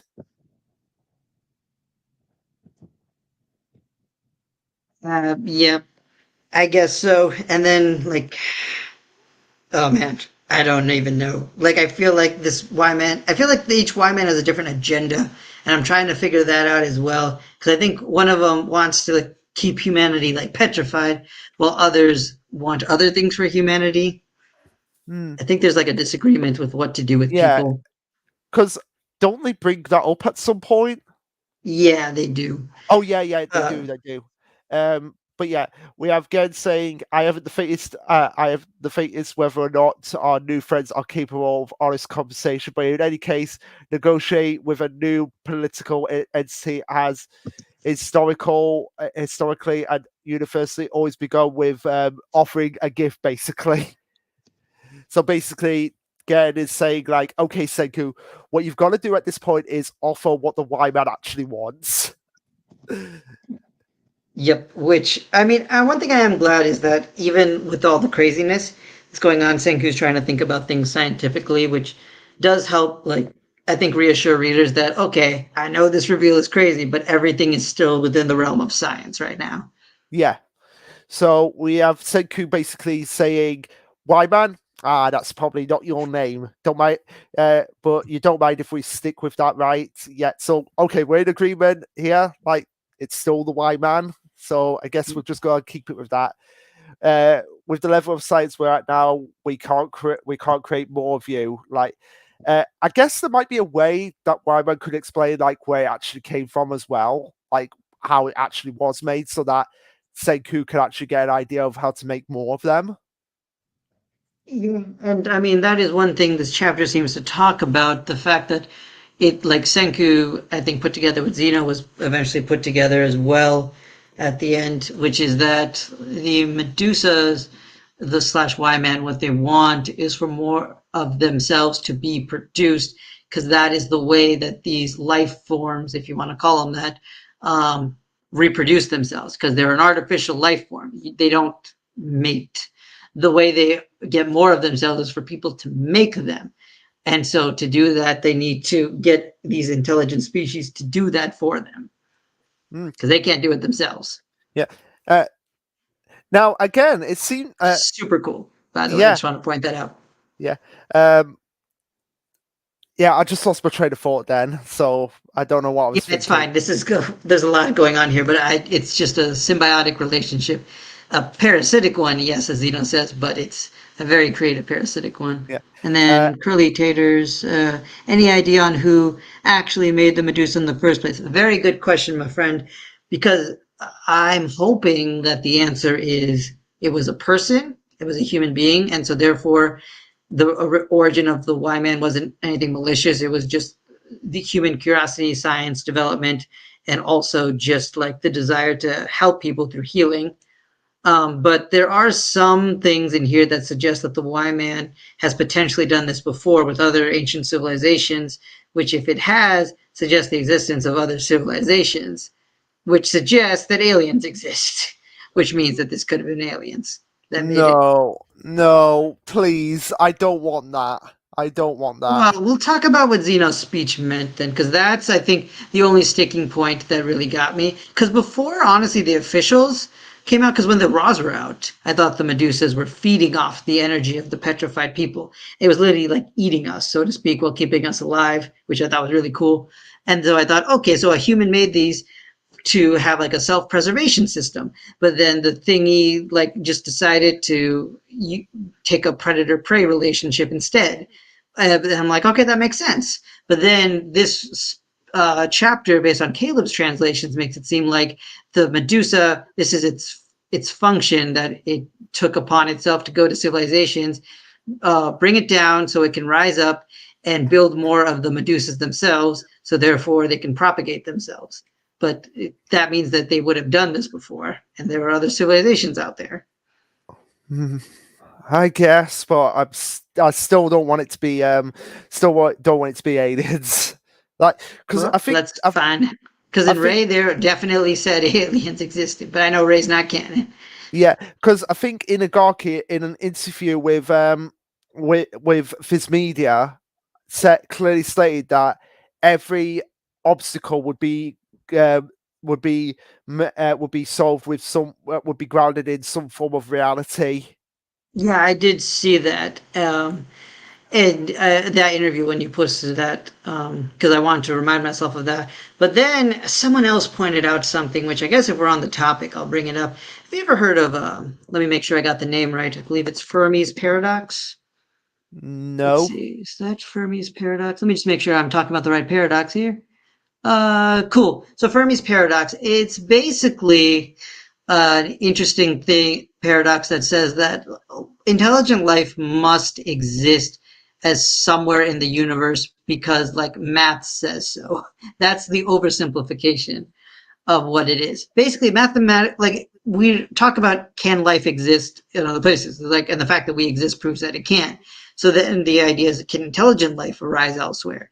And then the Fermi's paradox is basically Fermi making up a math equation that was just like it's within universal probability, which means that it probably does exist somewhere. So technically, within the realms of science, we already know that an alien civilization does exist out there. We just haven't found it because they either A, aren't advanced enough to find us yet, B, they intentionally are ignoring us, C, we're just too far away and haven't come into contact at this point. Fine. Whatever. Fine. I'm just saying it fits. And I understand why you're upset because I think that's another reason a lot of people are upset because they already see the Y Man, this Medusa, as an alien creature in and of itself at this point in time.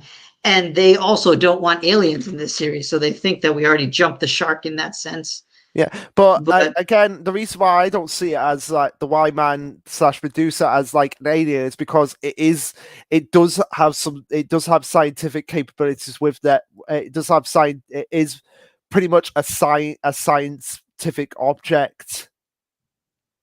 right, but at the same time, it's described as a life form. So, I mean, but then again, an AI could still be developed on Earth. I think that's why you're still okay with it because I'm pretty sure you want the origin of the Medusa and the Y Man itself to have come from human hands, right? Yeah, yeah, definitely.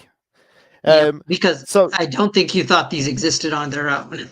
no, no, definitely not. So I think that is it. I think really it'll be next chapter if they can prove that it was human hands. I think this theory or the Y Man will be solidified as nope, guys, these aren't aliens. We're fine. This is just a very advanced tech. Yeah.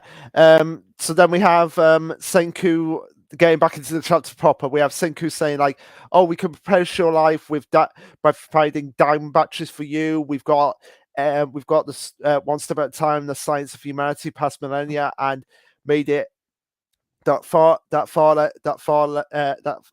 at least. That's our gift to you, and in return we request that you again things like, okay, now you gotta keep it polite, Senku, but say what needs to be done. And then we just have Senku getting angry at the Wyman by saying, quit firing off those damn petrify beams every chance you get, jerkwads. Yeah, because he's Senku, and of course he would do that. Yeah, and of course that's very warranted because it's like, oh crap, we've been petrified again. Yeah, And then we have the Y Man basically saying, why? Like, just why? and I honestly think that the Medusa that we have, I think we've been calling it on the Discord and Doctor Stone Discord, the TI, the Treasure Island Medusa. The TI Medusa, I think, honestly, is just curious about human nature because it's been with humanity for thousands of years at this point. So I think it's really trying to Well, understand no, humans and what they want. well, no, it's not been with humans for thousands of years because we remember back at the end of Treasure Island when Matsukaze was revived, he said Oh, was it hundreds of years? it was 200 years ago. Oh, my bad. That's my bad. I thought it was But, thousands. but yeah, I see your point. I see your point. Like, it's curious about humanity and it's curious about like, oh, why does it want to be petrified? Yep, because like in their minds, as Senku says, survival is the most important thing, and that's another interesting philosophical difference. It's not like this is not from a human understanding perspective, which is what makes this a very interesting final villain of the series as well. Yeah, yeah. If you can even call Wyman a villain at this point. I mean, that's also a good point, but I have talked about this before. I'm not a huge fan, like, and some people have said this before actually on the Discord, which I fully disagree, or not Discord, in Reddit actually. It's just that I don't think it's fair to say just because someone has to be a villain if they're evil. I feel like you can still call antagonists villains just based on their actions and what they've done. Because I think people like nowadays, because there's so many sympathetic villains with like backstories we can understand, like Sukasis, for example, where it's like, well, is he a real villain or is he just an antagonist? And I would say you don't have to necessarily differentiate that. And I think for Y Man, you can still qualify him as a villain because some people said it's like, oh, well, now that we know the Y Man wasn't really evil, Ibarra was the only true villain of the series. And I'm like, nah, that's not true. I mean, first Magma existed. He was definitely a bad person. Yeah. Um, oh yeah, and I suppose my idea of like Wyman being a dictator, like dictating like humanity basically being under its control. Like you've got to provide me with diamond batteries in order to get my advanced healing, but at the same time, I'm still going to petrify you whenever I want it. So I guess you could say they are kind of dictating as well. Like I said before, when humanity is going to be broken out of stone or when it's going to go back into the stone. Yep. Yeah. And again, it's pretty interesting because we all of the dialogue from before was kind of supposed to misdirect us. It's like, is it a benevolent savior? Is it like does it want to rule over humanity? And in reality, it just wanted to continue to propagate. Yeah. So So very, very very, fun. very complex entity in of itself. That Yep. it wasn't really out to destroy the world. It just wanted to flourish and survive in a way. And this is where we get uh, Senku. Yeah, Senku. Uh, no, it's not Senku. It's Stanley saying this. That Y Men ain't a single entity. It's not some monolith acting in unison. Which again, um, uh, oh, but then that goes against my theory of it being a beehive because beehives are all like one single entity thinking the exact same thing most of the time. But again, Yeah. but again, But the it's thing with hive minds is I think you can have multiple like different minds in one. I don't know if you have you seen Psychopaths before? no, Okay, well, that's another anime, which I guess quick spoilers. That series, one of my probably my favorite science fiction anime series, actually, other than Legend of Galactic Heroes. In that series, they have a bunch of like a system called the Sibyllus system, which monitors and kind of regulates humans, a law, and it's actually made up of a bunch of human minds, and they're separate brains but they work together and in their decision making and kind of come in as one entity. So it's I think this is a very similar situation with multiple minds coming as one. And they kind of almost have like a system where they kind of make decisions collectively, but it's executed by like one designated uh, person or individual within the mindset. yeah, and French fries. I think Wyman is going to cause some problems by the end of the arc. It would be kind of lacking. It would be kind of lacking a final arc if there's no fight or struggle. Well, that only depends if Wyman is the true main villain of the series, because there might be a final twist that Wyman might actually reveal in the next chapter. Yep. Which and after we had a whole wait for last chapter, and now we have a whole wait for this chapter. Yeah. So we have Senku saying, "I have no data to work with, just initiative, but I'm thinking you'd love nothing more than to have some maintenance done to you.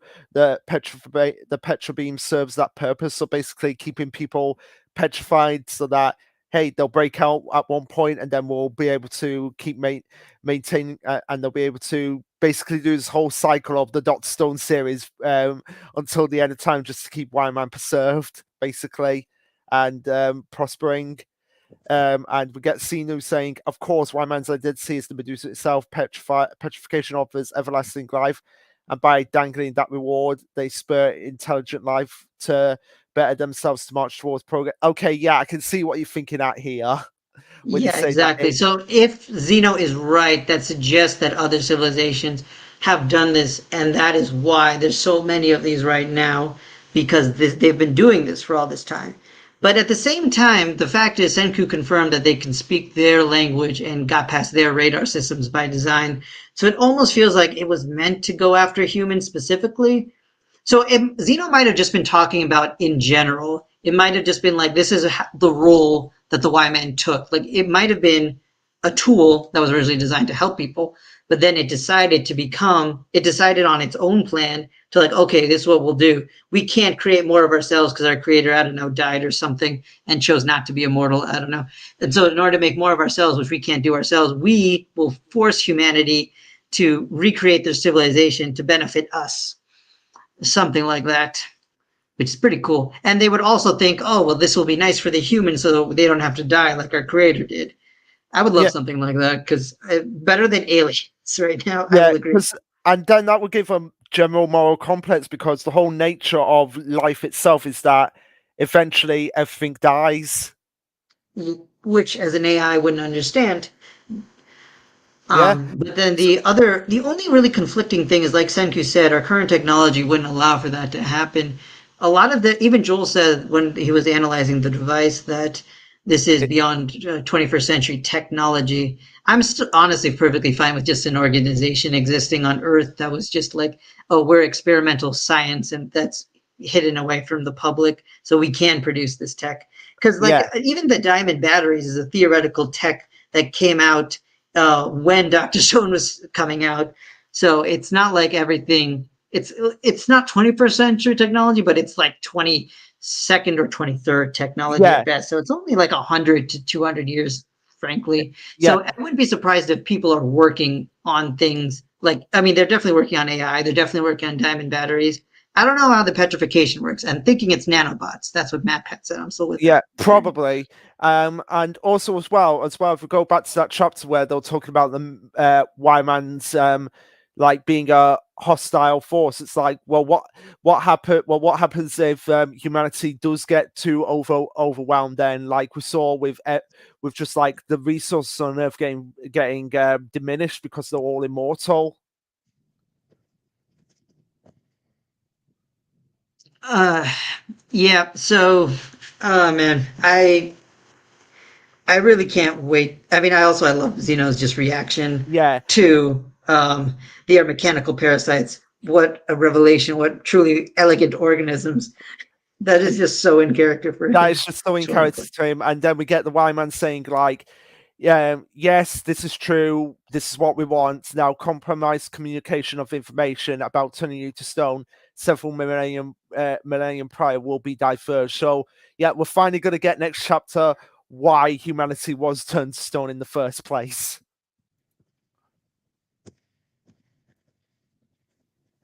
Yep. And it's gonna be great. Yeah, I'm hoping it's a lengthy chapter that really, because I like all the answers honestly in one chapter if possible. I don't want it to be like, okay, this was the origin of the Medusa, but like just the beginnings of its creation, and then we're gonna be like, okay, here's another chapter that made the decision of becoming the Y-Man, and then another chapter of it just monitoring Earth. I wouldn't like everything in one chapter. This series has been going extremely fast, which has been a bit of a problem. But for once, just do all the backstory in one chapter, please.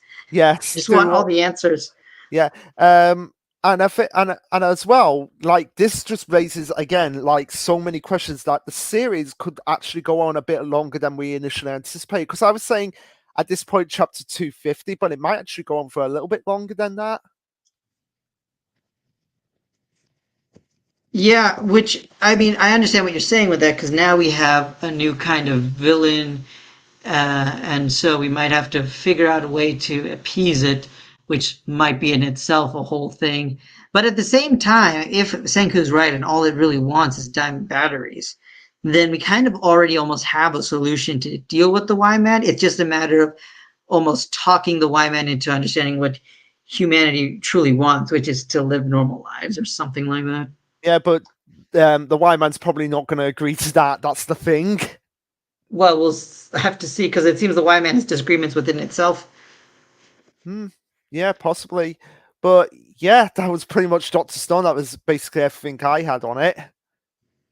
Unless, I think I had like something else I wanted to bring up with this. yeah, Oh yeah, go. so something else I've noticed that I think people said, which would be a really cool idea, but I don't think is going to happen, is I would love it if it seems like the series is setting up to establish a future without the Medusas, without Y-Men, without petrification technology, and because humans need life and death or whatever.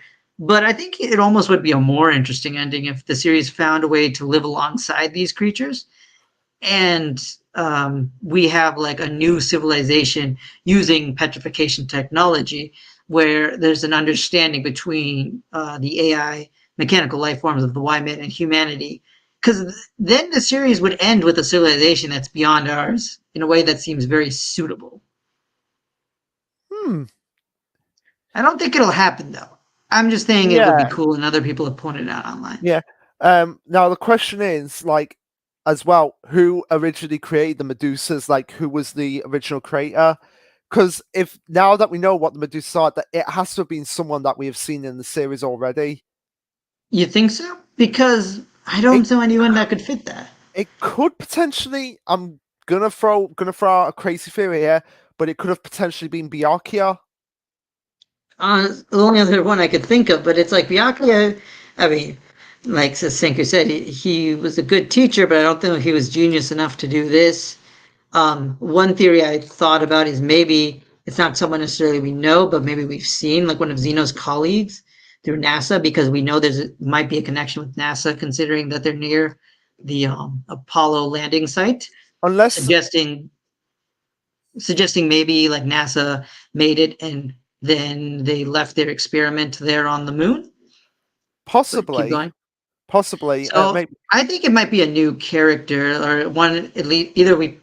I think it's a new character more than a character we've seen, unless and that character might have a connection to Xeno and stuff. But I don't know. I can't see a character otherwise we would know because Xeno's the only other person I could think of, and I think he would recognize the Y Man for what it is. Yeah, yeah, possibly. Yeah, yeah. Oh, yeah, Unless, of definitely. course, my evil Chelsea theory comes up and she's secretly the creator of all of this. Unless it's Yuzuria's headband and it's my super secret theory. Usury is like, I developed immortality a long time ago, first with my headband. Yes, Usuria, the ultimate villain, the the ultimate. whole time. It was Yuzuria the whole time. No wonder she made all those berserker faces. The other thing I want to say with this is I think the other reason I love this twist is because there are so many predictions out there about what Y-Man could be, who it might be. And I swear, like most of the theories we came up or people came up with were like extremely weird and strange. It wouldn't have worked. I mean, some people were thinking, "Oh, well, maybe it's like I've seen like people say Luna because her name means moon." I've Oh seen people yeah. say oh well, look at the way Gen is looking at the end of this panel. I'm like, what? And then of course there's time traveling Senku and all kinds of No, weird stuff. And then of no. course people thought real life people like Albert Einstein would be involved. And at the end Well, of the day, I technically, don't think any of these. Oh, we said Buzz Aldrin last chapter. well, you did. I really disagreed with that. I really don't think they can make an actual. Because the only person I know, real life person, who's canon to the Doctor Stone story is, well, I guess technically Albert Einstein's there, but is Donald Trump. Oh my god, can you imagine if it was Donald Trump the whole time? Donald Trump the whole time. But yeah, like I don't think a real person in a fictional story would make sense personally. So all what's the Y Man's reveal being this makes a lot of sense, and I don't know if I brought this up, but the other thing is the Y Man if was also like our own Medusa that we've been carrying around. I think the reason it didn't act on its own is honestly because it couldn't. I just want to kind of reemphasize that because were like, well, if Y-Man was with us the whole time, why didn't it just do something? It could have just petrified the whole world. But I don't think it could have. I think No, it's I just don't. a part of the larger Y-Man, and it Yeah, couldn't do anything until it was on the moon, where yeah, the main body was. yeah. Because the signal that was being sent down was from the moon. That's where that Yeah, the whole petrifying the Earth signal that was coming from the moon. Whereas, yeah, you had to.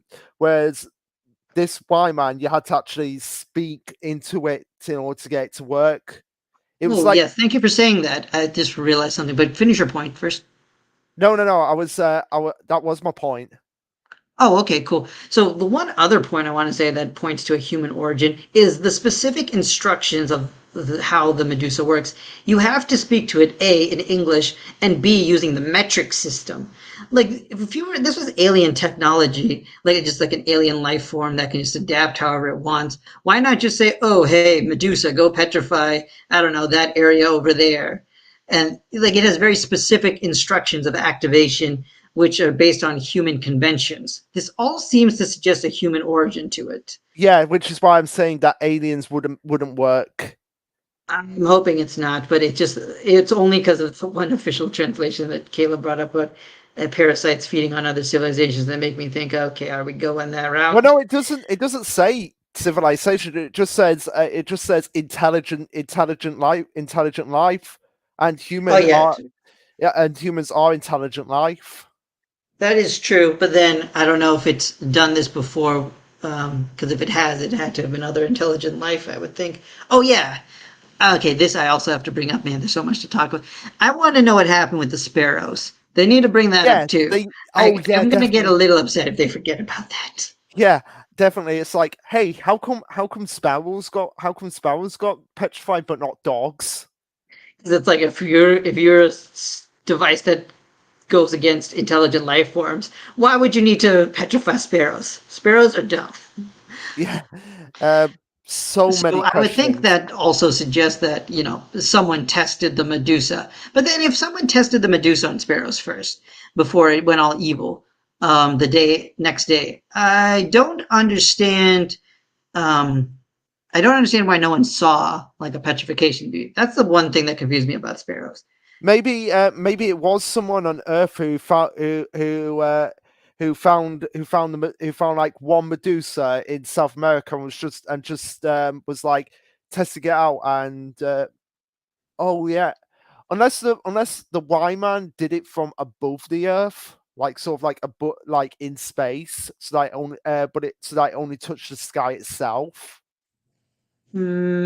But then I still think someone would have seen it because if it Well, went around, I don't know. I need to like here's my only theory is that there's like a sort of light that's associated with the petrification ray, which again we still need to understand what the petrification ray is. yeah. But if it could maybe it was the light itself was sort of beyond the human visibility spectrum because when it was set to birds, I don't know about bird eyesight, but maybe birds like dogs and cats can see it in light spectrums that we can't.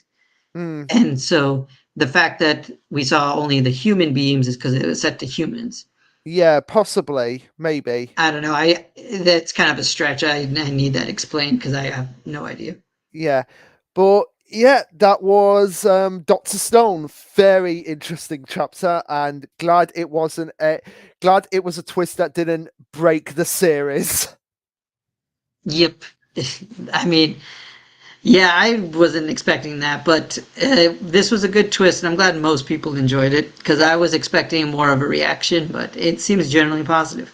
Yeah. And even if people didn't enjoy that twist, at least that's their problem. Yeah. But yeah, that is the end of the stream, guys. Thank you for joining us. And like we said, next week it won't be out on Sunday. It'll be out later during the not the week coming, but the week after when the chapters are out. Then, so we'll let you know. We'll let you know, guys, when that happens. And post about it, of course. But until then, peace.